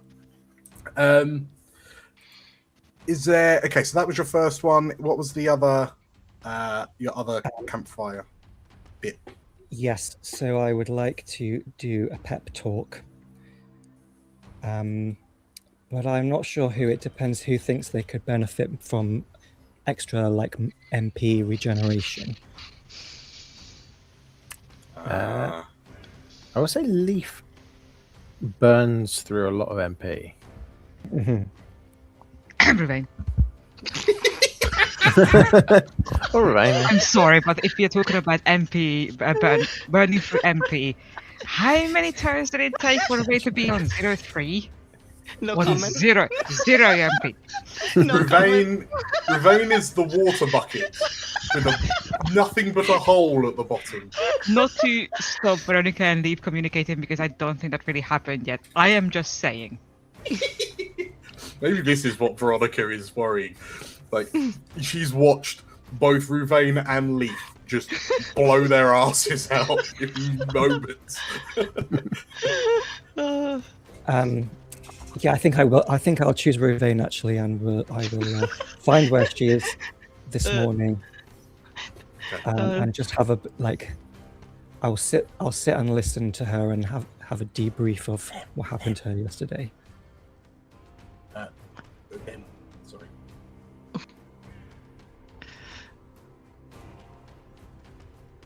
Alec? Yes? Do you need me? Yeah, Veronika looks like they're looking for you. So we're in the morning, aren't we? Right now. Yeah, The it's next like day, the day after. 10, 11. 10, 11. Okay. So yeah, they probably had breakfast already, and it's just at this point, they are, let's say, at this point they are just kind of checking on people. I think so. They're just around our little kind of social area, I'll call it, of the hideout. Okay. And Veronika, what does the pep talk look or sound like again? So it's like Veronika's a priest, right? So part of her job is to listen to the people in her parish or her congregation, and be a bit of a shoulder to cry on, and a therapist. So I'm just gonna pull Ruvaen aside and be like, "So how is the voice of the resistance? Little croaky?" I've still got that music on. Hang on. This is very intense, Ruvaen. Very, very intense. How are you feeling, Ruvaen? Oh no. Ruvaen just sighs a bit because, after everything yesterday and their chat with Elspeth, and they're just kind of confiding in Veronika. It's like, as good as it can be, now that Elspeth has made sure I understand that Baradet is my responsibility. How do you react to this responsibility? I don't know. I need to talk to him. And I will, after I deal with, I check on everybody. But how can you, well, how am I going to be responsible for a child of the gods? Ruvaen is like, what have I gotten myself into? Do you still play dice, Ruvaen? Oh, no, not really.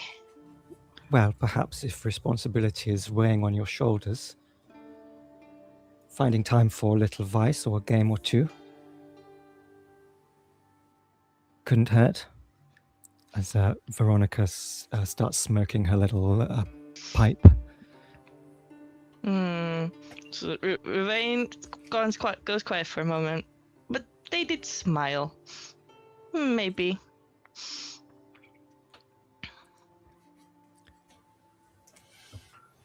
You must remember as well that we are not an unsizable group here in the Temple of Tione. You don't have to do everything. Just because you're the voice of the resistance doesn't mean you're the hands and feet and everything else.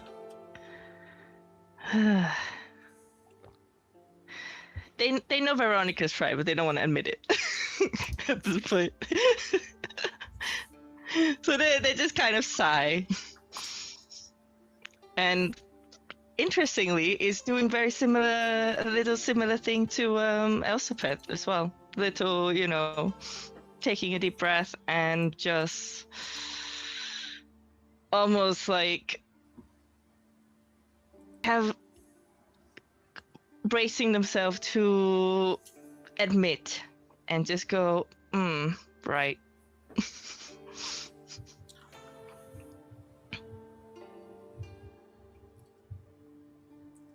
Ruvaen.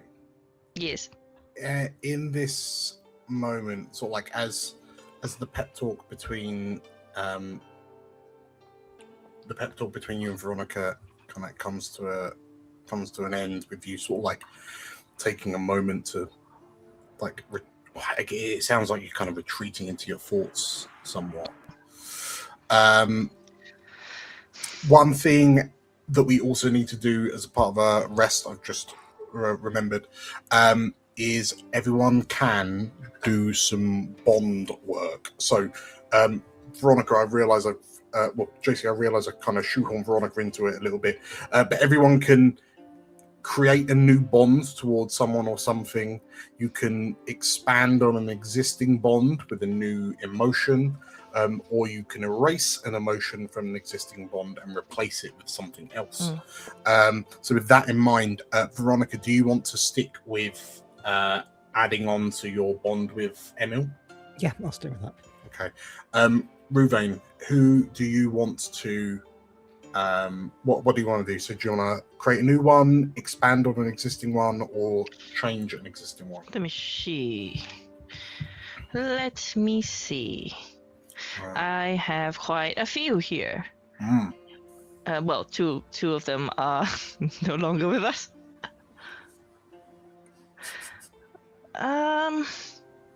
So the moment you feel affectionate towards Lathriel, your uncle, you feel loyal to Forrest, and you feel mistrustful towards Portia. Because I have a feeling that they've been avoiding Lathriel a bit at the moment, mainly because he worries and they are pretending that everything's fine. So affection should stay. Loyalty, admiration. This Forest. I mean, I was thinking about going to Forest mainly because they, the whole thing with Barded, they are hoping to ask if they can find any resources about, children of the gods or... Well, actually, so are you going to... Do you want to go check in on Forest? Because thinking about it, yes. It might be more fair to ask you at the end of your kind of downtime activities, if you will. Yeah, so because they, the plan, they want to go check on Barded because now they are supposed to be the person who's keeping an eye on him. But they also are a bit newer, I suppose, at this god stuff because in the past they are aware of them, but where they grow up, there's no because it's a merchant town, people come and go, so there are shrines, but as groups of people, they weren't really for one, with one or the other gods. They're just kind of aware of them until Meladani came along. So they are trying to figure him out a bit. Sure. In which case, as you begin making your way back into the sort of like the underhall where the resistance is cooped up, you can see that there's a bit of a commotion. And there are it certainly looks a lot busier. And as you enter into the hall, you see that there are more resistance fighters than there were when the six of you arrived earlier. But they seem to be sort of like dispersing away from two returning and familiar figures. A large looming wolfkin man, like a bald-headed wolfkin man, with a big bushy red beard. So you immediately recognize Holland, having returned, and Holland is speaking with Elsabeth, seemingly kind of debriefing on their sort of latest activities. And then flanking Holland is a rather stern-looking Majani woman, and you see Freya stood next to Holland. And between those two and Elsabeth, they seem to be having some sort of discussion. You notice that the number of soldiers that have returned is less than the ones that left. So given that you knew the plan and that Holland and Freya here were leading the diversionary attack on the Imperial forces in the Arbudan Plains to lure them away from the facility, to give the six of you the opportunity to do what you needed to do. How does that feel, knowing that not everyone made it back from this diversionary attack? It gets to them quite a lot, even if they are keeping it to themselves at this point. But they feel a pang, let's say, and immediately it makes them try to think of ways to improve the situation. Let's say, like we've met with loss. What are we gonna do next? Okay. In which case, yeah, as you see these sort of like soldiers like spreading out through the hall, you see Forrest and Yara. So this portly little Aquan sprite loomed over by this gangly keeper lady. And if we go back to the hall, yeah, you find them sort of like stood in the corner. And yeah, looking around, you can see the others. So you can see Baradut is over under the sun trap, speaking with Brother Emil. Elsabeth, Holland and Freya are kind of discussing in the middle. There's the Ignan sprite. Emmett stood in a sort of like a little workshop area, tinkering away on some things. You can hear Velka over in the corner, shuffling some sort of like boxes around. And on the other side of the hall is your uncle Lathriel, who is sort of like peering over at you every so often. You also see Che over in the archers, sat on a barrel, just kind of minding her own business. Yeah, this dragon's scent kind of standing a bit out of odds from everyone else. But as you approach, Forrest looks up to you and adjusting his glasses. Oh, Ruvaen, I wanted to catch you actually. This is good timing. Good timing. What's up? So, I did want to. I had been carrying on with the research that we've been interested in, and thanks to Yara here, she's managed to find a couple of tomes from some of the other Sakaji townships, and I've been thinking more and more about the portal in Harakaze and how everything happened. And I know that you were interested in exploring how Bill managed to open the gates for the Imperials. And it's curious. I've from what I gather, we know that there is no way to you should be able to change a rune. You can you can fill it in, you can recarve it, but that obviously takes time, and we certainly would have seen if Bill was physically changing the magical structure of the runes of the portal to redirect it to the Imperial homeland. But there are ancient techniques that I'm reading about.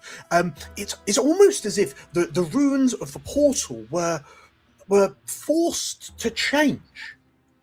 It was like someone remolded the mana itself, rewired it, if you will, just to make it do things that it's not supposed to do. It's like something bent the will of the mana to their own ends. Now, Bill isn't the one who would have done that, but perhaps he was the one that pointed at where it needed to be done. But whatever the Empyrium has, whatever secrets that they have back in Imperia, the level, the prowess, the arcane prowess to warp a portal rune is unfathomable.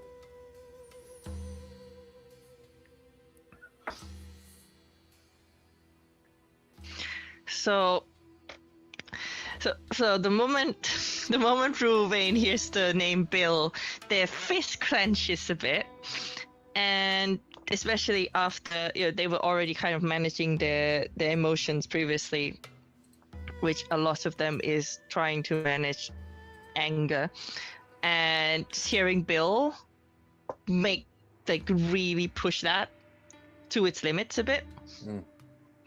But they manage to keep it down because they're focusing on Forrest and also what Forrest is saying, which is important.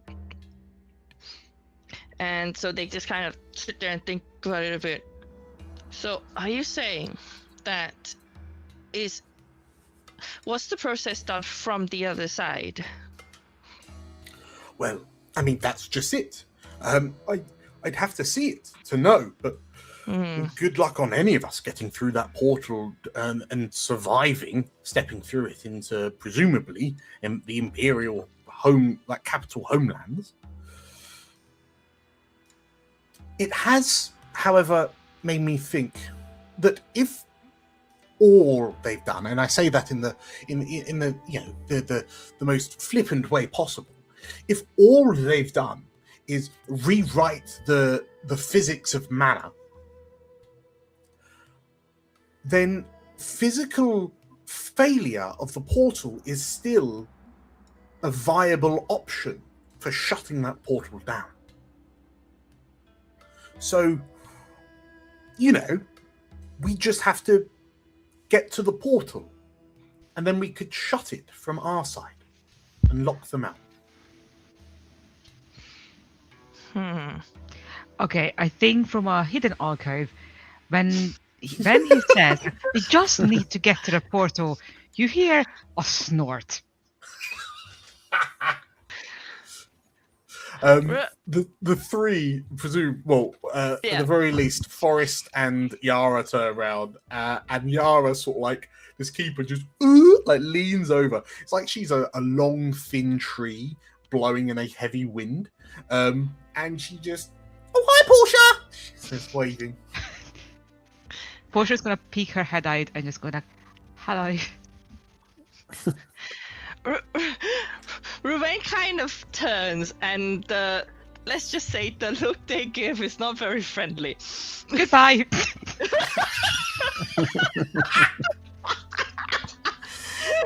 Yeah,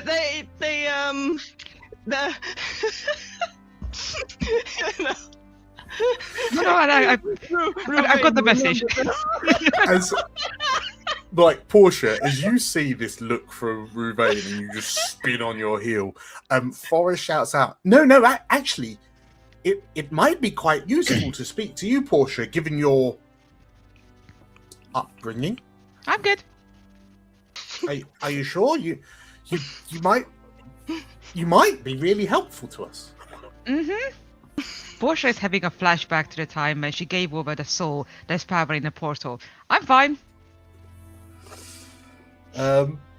Forrest just sort of nods his head and okay. And as you sort of retreat, Yara, "Bye, Portia," she says. Bye, Yara. With the same wave. So yeah, Forrest turns back to you, Ruvaen. So yes, we would need to get to the portal. We'd need to climb to the highest point in Harakaze, wade through all of the Imperial invaders, and then have enough time to shut the portal, to deactivate it.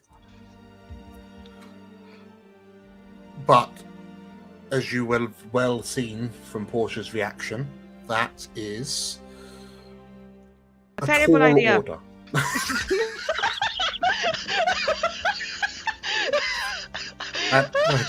That will be a tall order. And as he says tall order, Yara, who's kind of not been paying attention, her ears perk up and she just smiles at no one in particular because someone said the word tall. Ruvaen is gonna just try to just ignore Portia, the little comment Portia made. Portia is Clippy, just occasionally popping up would like some help. Yeah, I love it. just pops up. Hello. Do you want to tell me in detail with bullet points how bad this idea is? So Ruvaen asks Boris, how long will you need? Well, I certainly will need some time, and I'm sure that Elsabeth will put you to task before then. I'll keep you updated, but someone of knowledgeable persuasion would most likely have to go to interact with the portals. So when the time comes, I'm sure we will figure out who's going back to Harakaze. All right.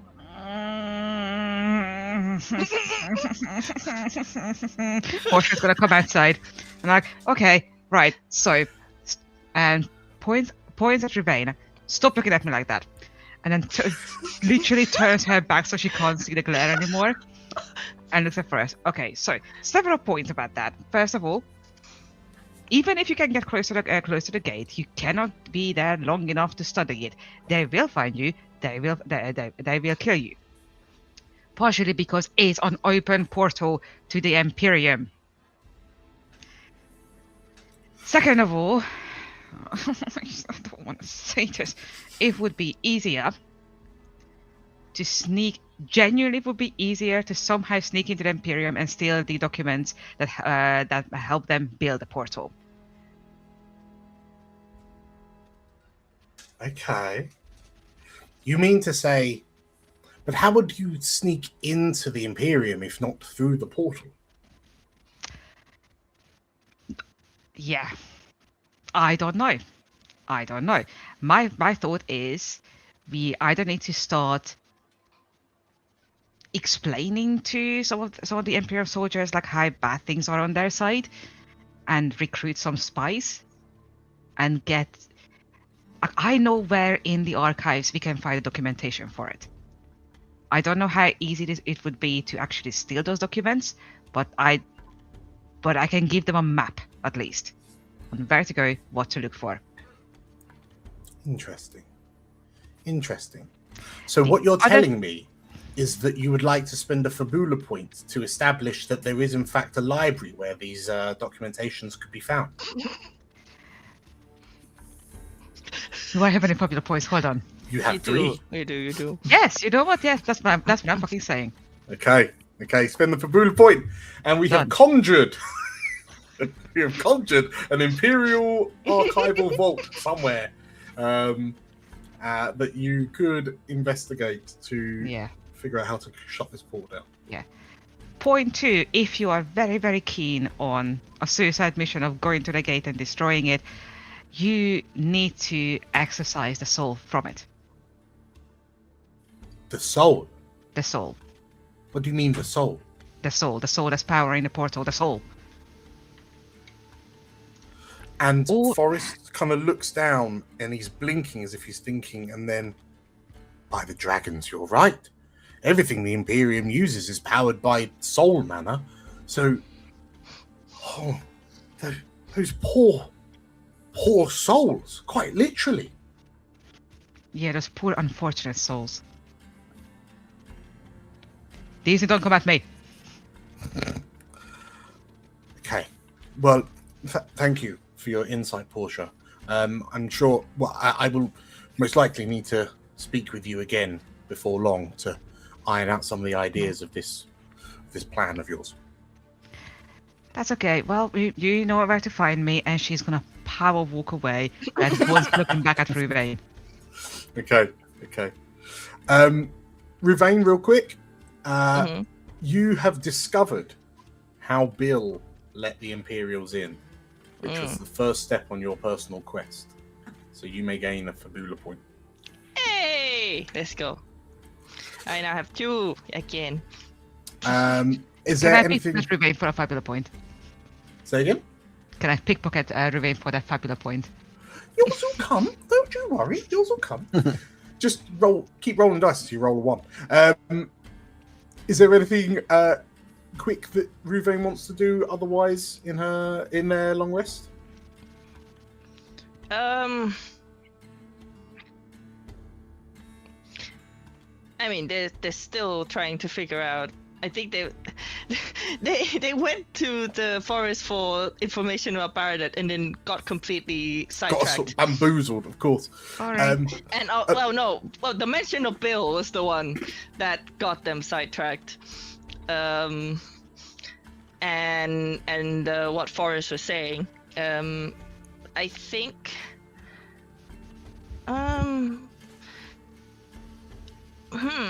I don't think they can use the quirk. I mean, at least not here, I don't think. But also, as a side note, as much as they were a bit glaring at Portia, what Portia was saying was also turning the wheels in their head a bit. But we shall leave that for later. Okay. Very good. In which case, apologies, in the interest of speeding on, who should we swing to next? Aiden, what are you doing in your downtime? Is there anyone in particular you're talking to? I think I feel like Aiden is probably likely to try. I think he might seek Portia out. Okay.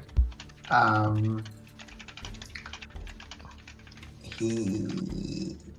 think he will seek Portia out. I think. I assume we've slept, so yes. I think like he got up, he's had some breakfast, and he's been kind of mulling over something that he wants to ask.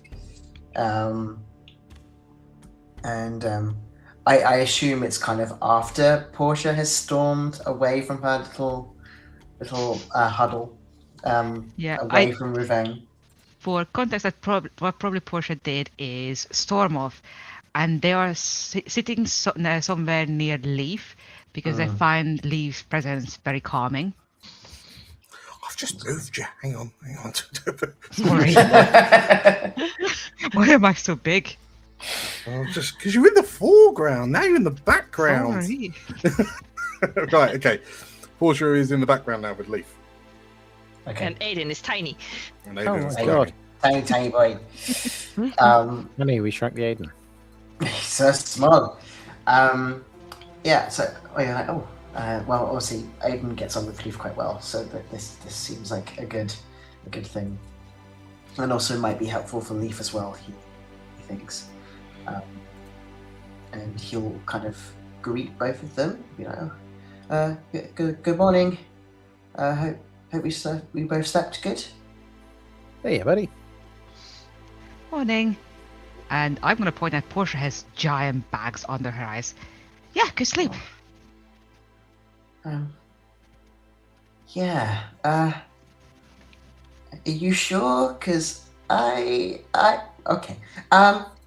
Portia, look, can I ask you a question? And if you don't want to answer it, you can just tell me to go away. Oh, no, of course, go ahead. Well, I'm trying to find out a little more about the Vengers. Yeah. I heard you might have some first-hand experience, but I don't know how much experience that actually is. I was friends with two of them. I know of them some. Yeah, basically, I kind of want to try and find some. I need to kind of know about what's happened to some property that's been taken. And I thought maybe knowing a little bit more about what Vengers do might be useful. But if you don't know, again, it's fine, and I don't want to put you in a weird position because I'm just trying to get info. I'm so sorry. No, it's okay. Property, I'm not sure. Vengers don't normally deal with like property as such unless they are specifically asked to recover something, but they will just bring it into whoever they report to. Sure. And they don't really ask questions or anything. So if you think it was something important, it's probably with someone higher up, not with the Avengers themselves. Okay. Dan, does that match what I understand already as Aiden, or do you feel like that would be new information to him? So, apologies.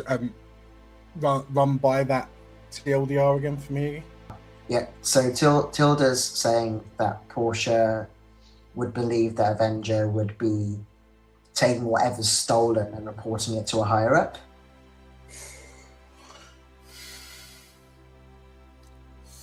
Usual. Is that something that Aiden is aware of already in the 3 months he's been there? Or is that something... So, well, the Vengers... So, in the space of the last 3 months, the Vengers obviously... Well, the Vengers' biggest act was attacking Bunia. That said, they seem to have a leader. But that was just like the leader of that group of Avengers. So I would imagine at this point, the idea that the Avengers are sort of like responding to a higher power, that would be news. Because effectively, they just kind of descended on Bunia like raiders, killed your elders, stole the village world spirit, and then vanished off into the night, kind of thing. So to kind of go like this, I guess that if Portia's saying this, it would imply that it wasn't like an opportunistic attack, but a targeted attack. Okay. Yeah. I think in that case, then, as the cogs, as he processes, you'll see his face drain a little in color, but he'll nod and he's like, "Okay, that's really, really helpful. Thank you so much." Aiden, may I ask what was stolen? It doesn't have to be specific, but if you can give me an idea of approximately what it is, I might be able to give you a bit more of an idea of where it would be taken. Sure. And I feel like even like self-consciously, I feel like Vesta is like next to him, as she usually is. And he like kind of subconsciously like runs his hands through her fur. As you do that, so I'm just going to quickly jump in. Portia, Aiden is running his fingers through the fur of a literal demon at your feet. How do you feel right now? Like, it's a demon that you've spent a number of months with, but still. I was just picked up by a fucking dragon. This does not please me. You're hanging out with a wooden skeletal. Yeah. The relativity of what bothers you have been raised now. Yes, exactly. Yeah. This portable little demonette doesn't even touch the sides anymore. My priorities have changed. Sure. Okay. You've gotten used to Aiden's pet demon, as you would understand it. So where I was from, I say from, it's complicated, but where I had been living before the war started here, I was in a summoner's village, so people like me who can kind of work with world spirits like Vesta.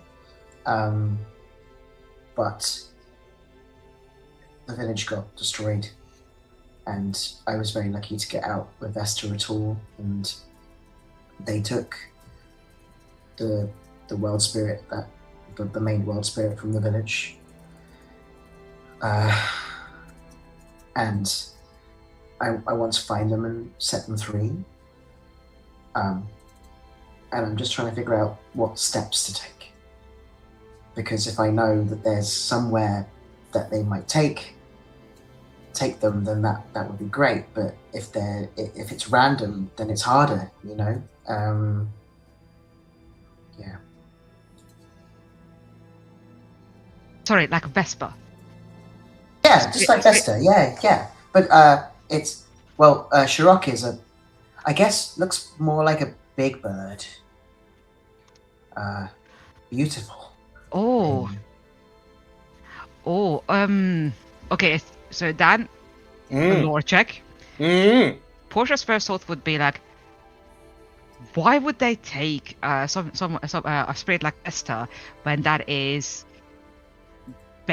bringing a Veil spirit into the Empyrium is what's causing a lot of the corruption and the problems that we went through on Silver Sands, right? Like they are considered to be like big demons that you need to fight no matter what. Why would they actively try to kidnap one of them? So Portia's first thought would be, oh my god, they're actually trying to actively bomb the Empyrium from the inside. Or at least build something that has the power to do some real bad damage, both to not Harukaza, the word I'm looking for. Hironobu? Yeah. Pretty much Harukazu, any area. yeah. Pretty much Yeah. any area. So I guess what would be very peculiar for Portia, is the fact that the Vengers are, for all intents and purposes, Imperial demon hunters and slayers. So yes, the the fact fact that that they didn't kill it is very, very concerning. the fact that they ran off with it, and I guess this only adds to the idea, the curiosity. Curiosity is not a word that covers this, but from what you've heard from other Resistance members, is that a band of Vengers, what you understand to be Vengers, who were on the mountain to the south, Mount Yuji, seemingly conjured a demon, a world spirit, and it, fought for them. They've almost tamed this world spirit. Okay. So I think demon hunters are taming the demons. Yeah. Yeah, I think Portia will look to it and like, okay, so that's really, really bad news. So the Vengers are supposed to hunt these spirits. So the fact that they took one means that they have plans with it. So if this spirit is important to you, we need to talk to Elizabeth, and we need to find a way to track it and get it back before it is used against us. Yeah, I agree. Sherlock was quite powerful. Oh, lovely. But he it's very hard to explain, and I know you don't trust Vesta, and that's fine. I understand. But they're supposed to be free, you know. Vesta chooses to be with me. I don't keep her.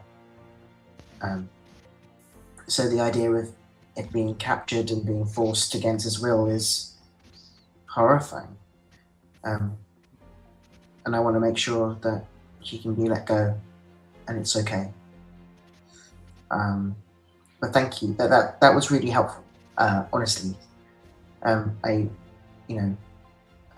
thanks so much. And Anytime. Leif will chip in and say, "Thanks, Portia. You're really smart." You know. Leif's just been sat on the floor with you two talking over them. Thank you, Leif. Why do I feel like Vesta at one point was just I feel like Vesta, because of the fact that Leif is a dryad, I think Vesta will just sometimes just sit in your lap. If you're soaking in sun rays, she'll just be like, and she'll just lay over you in a really awkward but quite comfy way. And we were just chilling there. Nice soft, when a cat gets really warm in your lap. It's because Vesta is a fire-based spirit. I think she's just very toasty.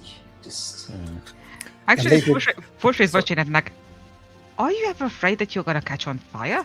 I was going to say, the wood-based creature cuddling a spirit of fire. This is a danger cuddle. She wishes to hurt you, she will, but she doesn't. Yeah. I really need to keep Vesta on side. Keep your enemies close. Amazing. Okay. So Aiden and Portia, you kind of finished that discussion.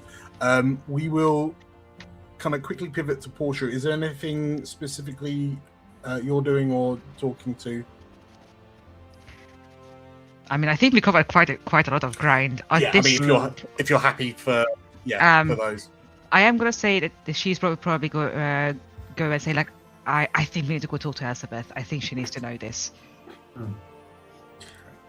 Would we be having some sort of like team meeting anyway? Is it something we could bring up? You collectively all know that Elspeth is going to summon you before the session is over to discuss the next steps. Can I add a bond then with Portia? Because I feel like I'll get you all to do your bonds real quick after. Okay. It'll just be Leif now that's left to go.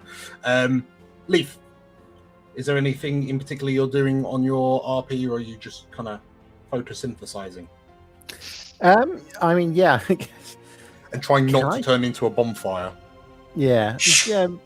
I think we've established it's mainly sort of photosynthesizing and having a wild spirit sort of set on me. Can I form a bond with Vesta? Yeah, is that something you can let happen? To be fair, can. Yeah. I think looking at my bond sheet. Nice. I mean, Vesta does have her own character sheet, so I can make that happen. But yeah, if you're looking to bond with Vesta, we can swing back round to that in a sec. Yeah, at the end, yeah. Sorry, was there anyone in particular that you're seeking out, or are you kind of having a me time rest? I'm having a little bit of me time. I've got ideas, but it's more for the upcoming meeting there. In which case, as you're having this sort of like moment, and I can only imagine there's a point where you sort of like lay down on your back on this kind of large stone slab in the center of the hall. As you kind of peer around the resistance hall looking at it from this new angle, you notice that over in the corner of the hall is this blue scaled dragon scent lady that's kind of looking at you, and she seems to be staring at you quite intently, and like her head is slowly kind of rocking from left to right as she studies you, and like the two tendrils that hang off her snout that sort of like dangle down, they sort of like sway as she tilts her head left and right. She seems very, very interested in you. I'm kind of pinned by Vesta at the moment, I think. In which case, the dragon scent like stands from her barrel and then very deliberately walks in a straight line across the hall until she stood at the end of your feet. She sort of like looms over you, kind of looking down with this staff in her hand. Vesta looks up, and with a she sort of like, this dragon scent holds her hand out, and Vesta leaps up into her open palm. And Aiden, you watch as this fellow citizen of Bunia just sort of like interacts with this world spirit that she's kind of spent some years with. Have you told Chai your secret identity? No, I don't think so. Okay. In which case, Chai is looking at you, and like her head is still kind of rocking from left to right. And then I think Leif is also rocking head back to left to right. It's a bit hypnotizing, yeah. And Chai stops and sort of like donks her staff on the stone floor. And as she closes her eyes, but then when they open, you notice that her eyes are glowing. And you can almost see this kind of light emanating from her shoulder blades and kind of wrapping around her shoulders like a shawl. And like what almost look like motes of starlight kind of peeling away from this this kind of shawl of magic that's kind of enveloping Chai. And with glowing eyes, there's a slight echo in her voice as she says, "Life, one ultimately learns, is nothing but an eternal cycle of living and death. Nature should be in a perpetual dance of impermanence. But even the children of elsewhere can be trapped in a broken cycle, languishing in a state between the two. I fear it may have already happened to one such as you. And then you watch as this glowing veil, this glowing shawl just sort of like seems to dissipate. He blinks a couple of times, the glow is gone from her eyes, and... Oh, are you okay down there? Do you need a hand up? Sure. Yeah. And Aiden and Portia, because you are both privy to this, you... Aiden, you know what's happened because you've seen Ch-E do this a lot back in Bunia. But Portia, yeah, you just watched this this dragon lady, okay, so that's already a bit weird for you, wander over, start glowing, say something odd, and then seemingly follow it up as if she didn't know what she just said. First And of all, Leif, I guess that kind of goes for you as well. Yeah, Leif's gonna ask about it. Hey, you're right. You said some stuff. Ch-E kind of looks to you and... I'm sorry, what? Yeah, you got really intense for like a minute there. Ch-E sort of like looks around. She looks confused. She looks to you, Aiden. Aiden, what face are you wearing? I kind of bemused. I feel like it's just I feel like Ch-E must know that she does this, but because she never remembers, it's always quite funny. So it's like Aiden, like he's known. I think he's probably known her for the last 3 or 4 years that he lived in Bunia. So he's kind of like, Ch-E, you did it again. And the dragon said, well, either my apologies or not, depending on the context of whatever I just said. Be sure not to tell me, because that will ensure that it either does or does not come true. She has like premonitions. Ah, accurate ones? Damn. Would Aiden have ever seen any of Ch-E's premonitions? Even if they're like equivalent of like Bruno in Kanto, like how specific or not specific? Because that's more like a motivational speech we give to the younger students.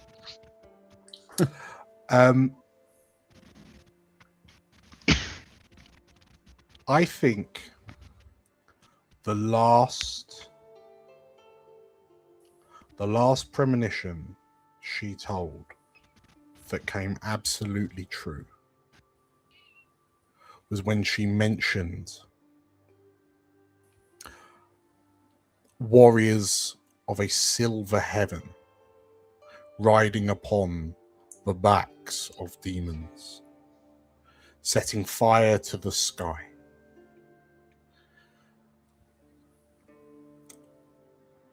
To rip out the heart of the people. That was the night before the attack on Bunia. Okay. Maybe Aiden doesn't look so cheery then.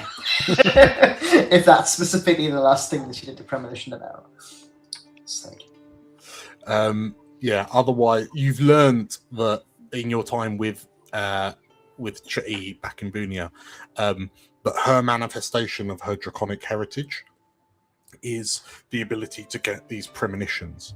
As you've been told, I suspect, by the elders to kind of give her a wide berth, because she is of the brood of Naravid, the Doomsayer. But I mean, Ch-E, and he's one of the betrayers.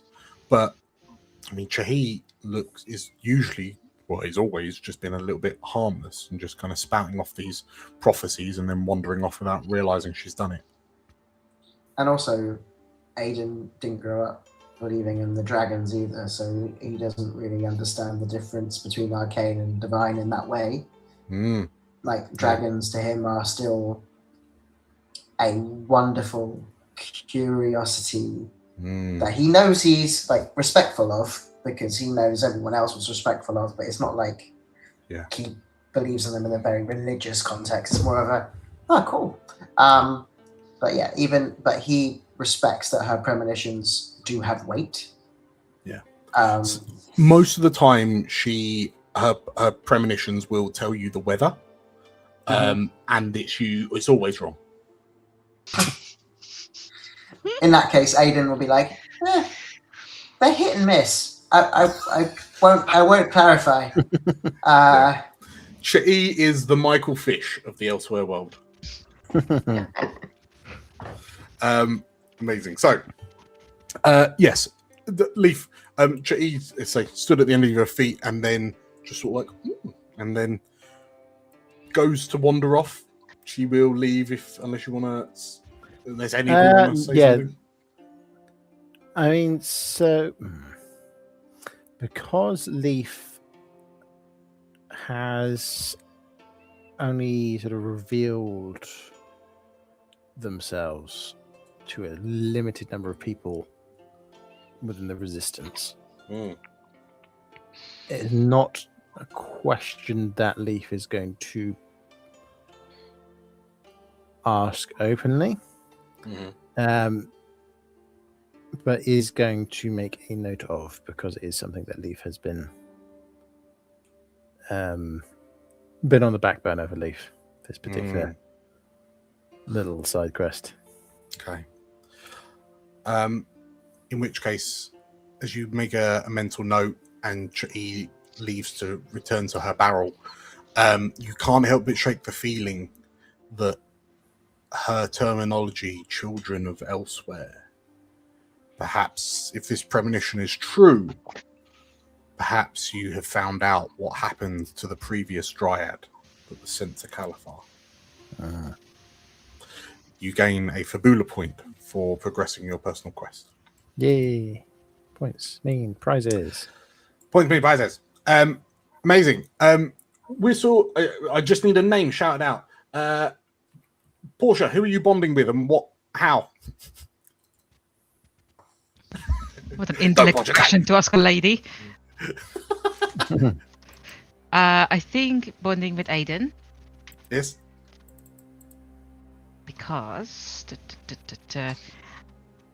but I meant just a chat about the fact that Aiden was the person who seeked her out, and she really appreciates that. So I'm gonna say affection. Okay, you feel affectionate towards Aiden for bridging the gap. Who is Leif bonding with and how? Let's say Is it Vesta? Yeah. Why not? Okay. And let's say I'm gonna do the similar loyalty thing, because we're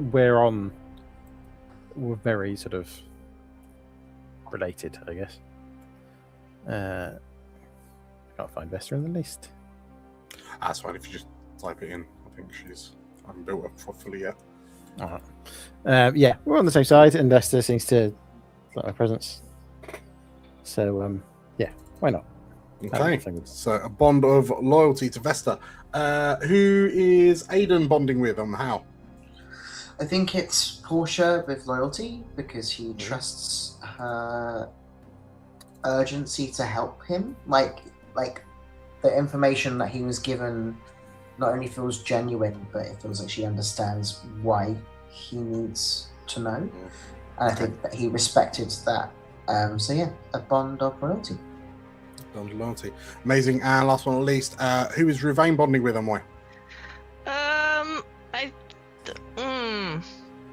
I don't think that kind of happened though. Ruvaen is bonding with their own rage. I was because we kind of went into more bonding with Portia, but just bad. Just continued. You can have bad bonds, yeah. Hello, that's the thing. The thing is that they are interested in her plan. They just, stubborn about it at the moment. So it can't really get worse, because at this point, You could do hatred, but I hate that you're right. I kind of like that actually. I hate that you're right. But it's not what the hatred here is saying though. That's the thing. Because I feel like that's very strong to put on. Maybe you feel inferior because you know that she's right, but you don't want her to be in it. Or you can have a nice feeling about someone else. But they only talk to Forrest and Portia, and Forrest. Go and like Forrest. Forrest is nice. Yeah, but they just kind of talk business. They didn't really do anything other than that. That's why I'm like. Yeah, admiration for their research skills. You have a point there. I think that works actually. Okay. So point of admiration with Forrest, that takes your bond with Forrest up to 2. Boop. Amazing. Cool. In which case, we will jump forward a little bit. And then we find, later in the day, we find the 5 of you stood around a kind of circular table with a map of Kalathar laid across it.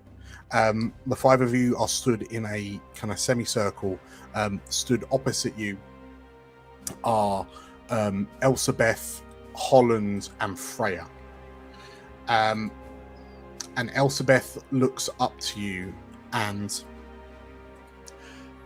there are many things that we have learned from that research facility. But it only fuels my concern for the purpose of Project Eclipse. Why would the Imperials have a dragon spawn contained in a glorified prison? I have my suspicions, but assumptions get people killed. So we will need more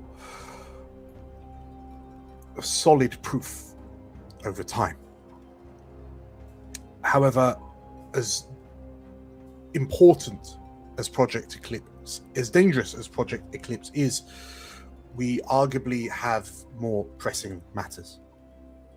We cannot win this war if the Imperials have access to an unlimited supply of reinforcements. Whilst we are cut off from Avamore, they have a floodgate to their own lands in Harukaze. So we will have to retake Harukaze. We will have to shut down that portal one way or another.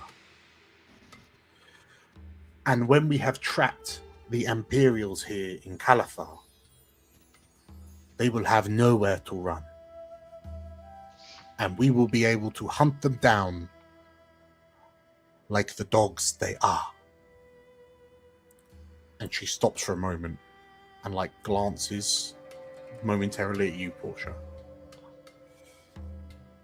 Portia is as stone-faced as she can be. She is very conscious in not reacting. You've passed the test. It's very left, to be honest. It's you did good. I have a feeling that Ruvaen will also have been eyeing Portia at this point and watching her. Ignoring you. Now, Harukaze is not a target that we could attack in our current position. Thankfully, thanks to our efforts, we have now dispersed the Imperial forces in the Arbudan Plains, and that is no longer a threat we need to worry about. But we will need to deliver 2 more decisive strikes to the Imperials before Harukaze is weak enough for us to launch an assault. You have all been briefed with our scouting reports, So I hand it to you, as you will be the ones partaking in these missions. Where do you think we should strike first? Next. And as you lift your hand up, Leif, Elspeth turns to you. Yes, Leif.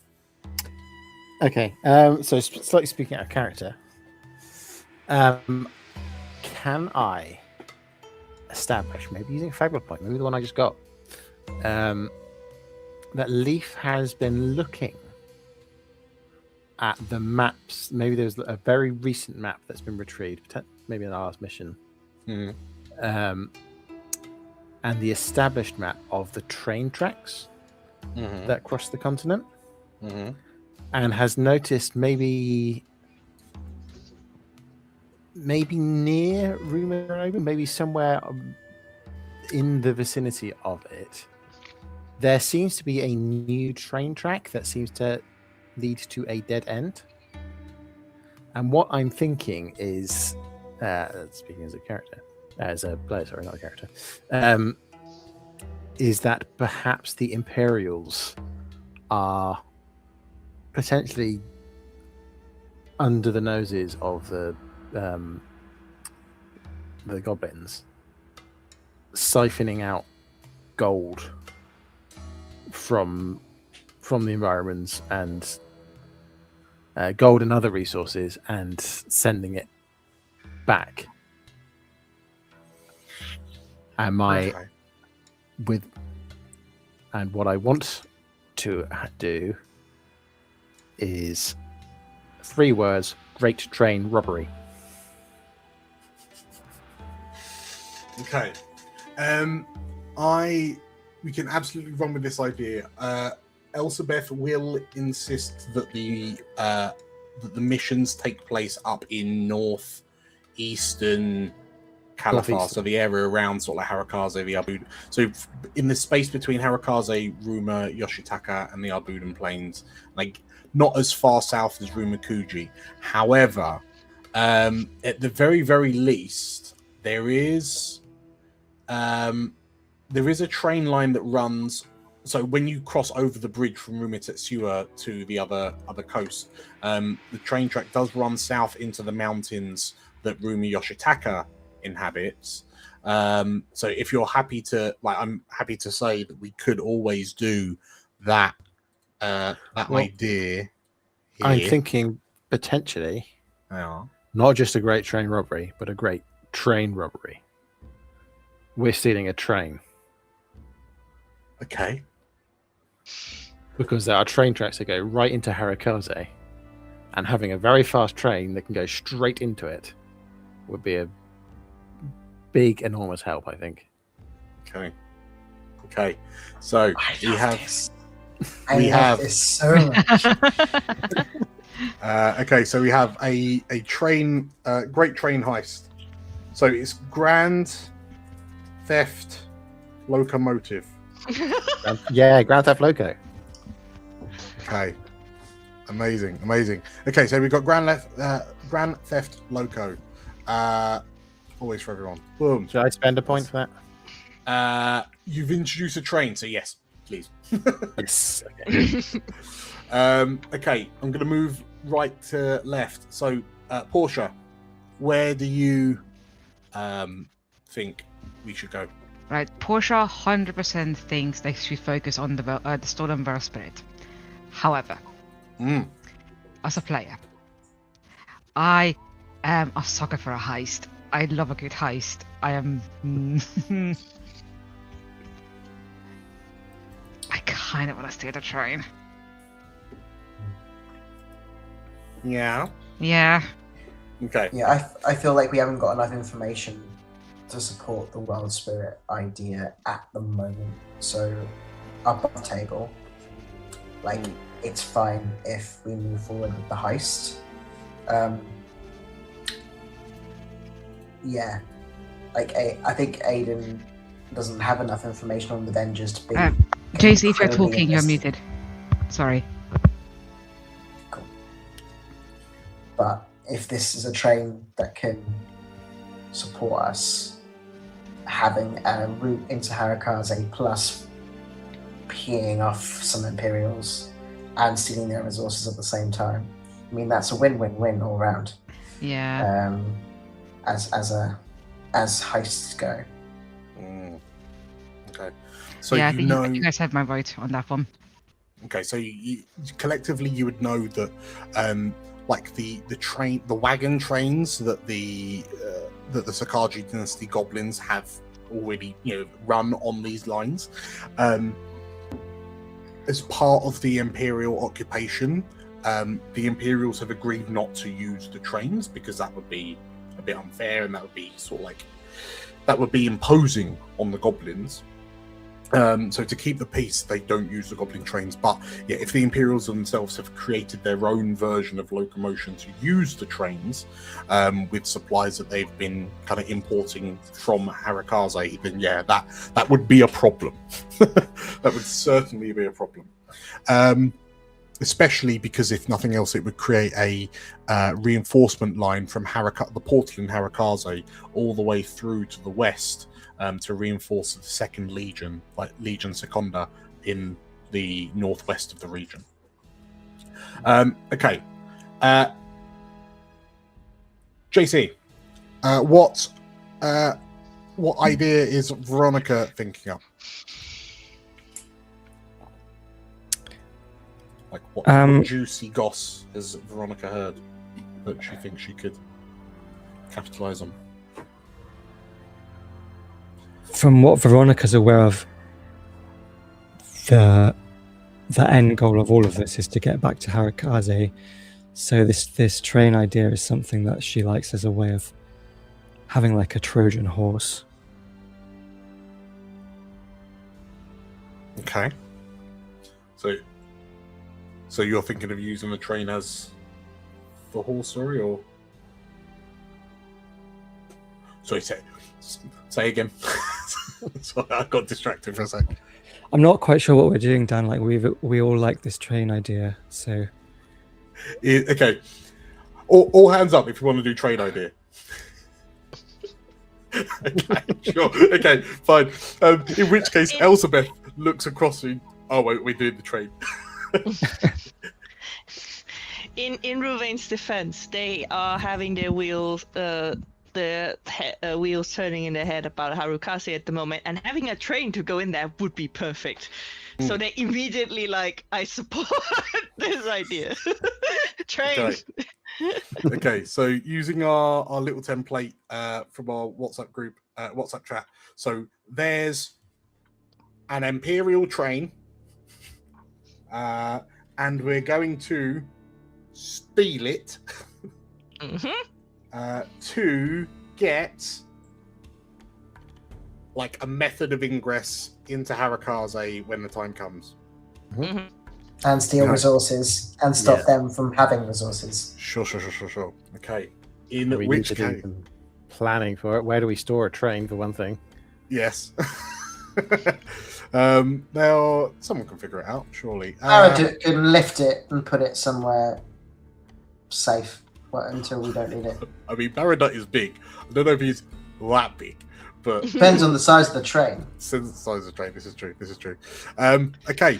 In which case, by unanimous vote, it would seem we have decided to your first mission is to perform a Grand Theft Loco. So yes, you've heard of. So let's say that it's on the other side of the bridge, just sort of like in the shadow of the mountains of like Ruma Yoshitaka.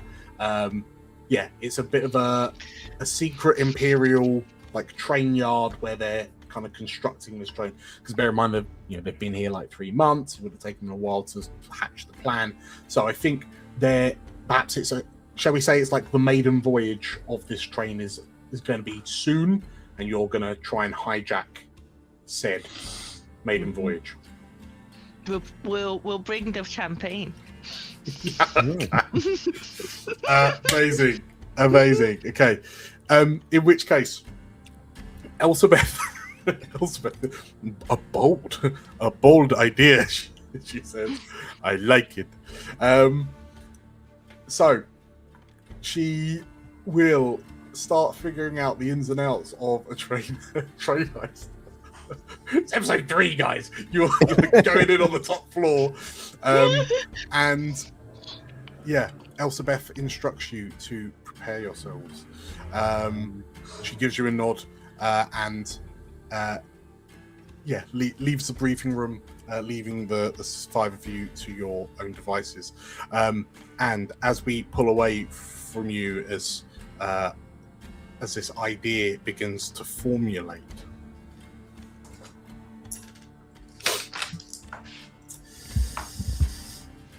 who needs some Fabula points?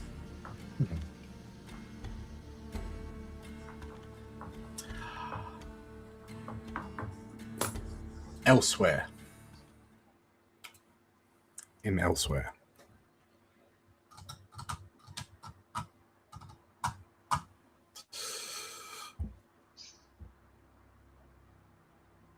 The daytime weather is greatly appreciated.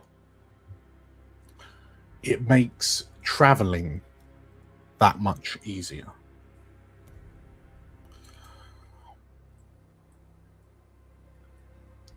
He didn't think it would be this easy to track, but following the shadow of a dragon made things decidedly easy. A black armored figure peers through a telescopic device and spies a miles-long bridge spanning the body of water. And readjusting the rifle on his shoulder,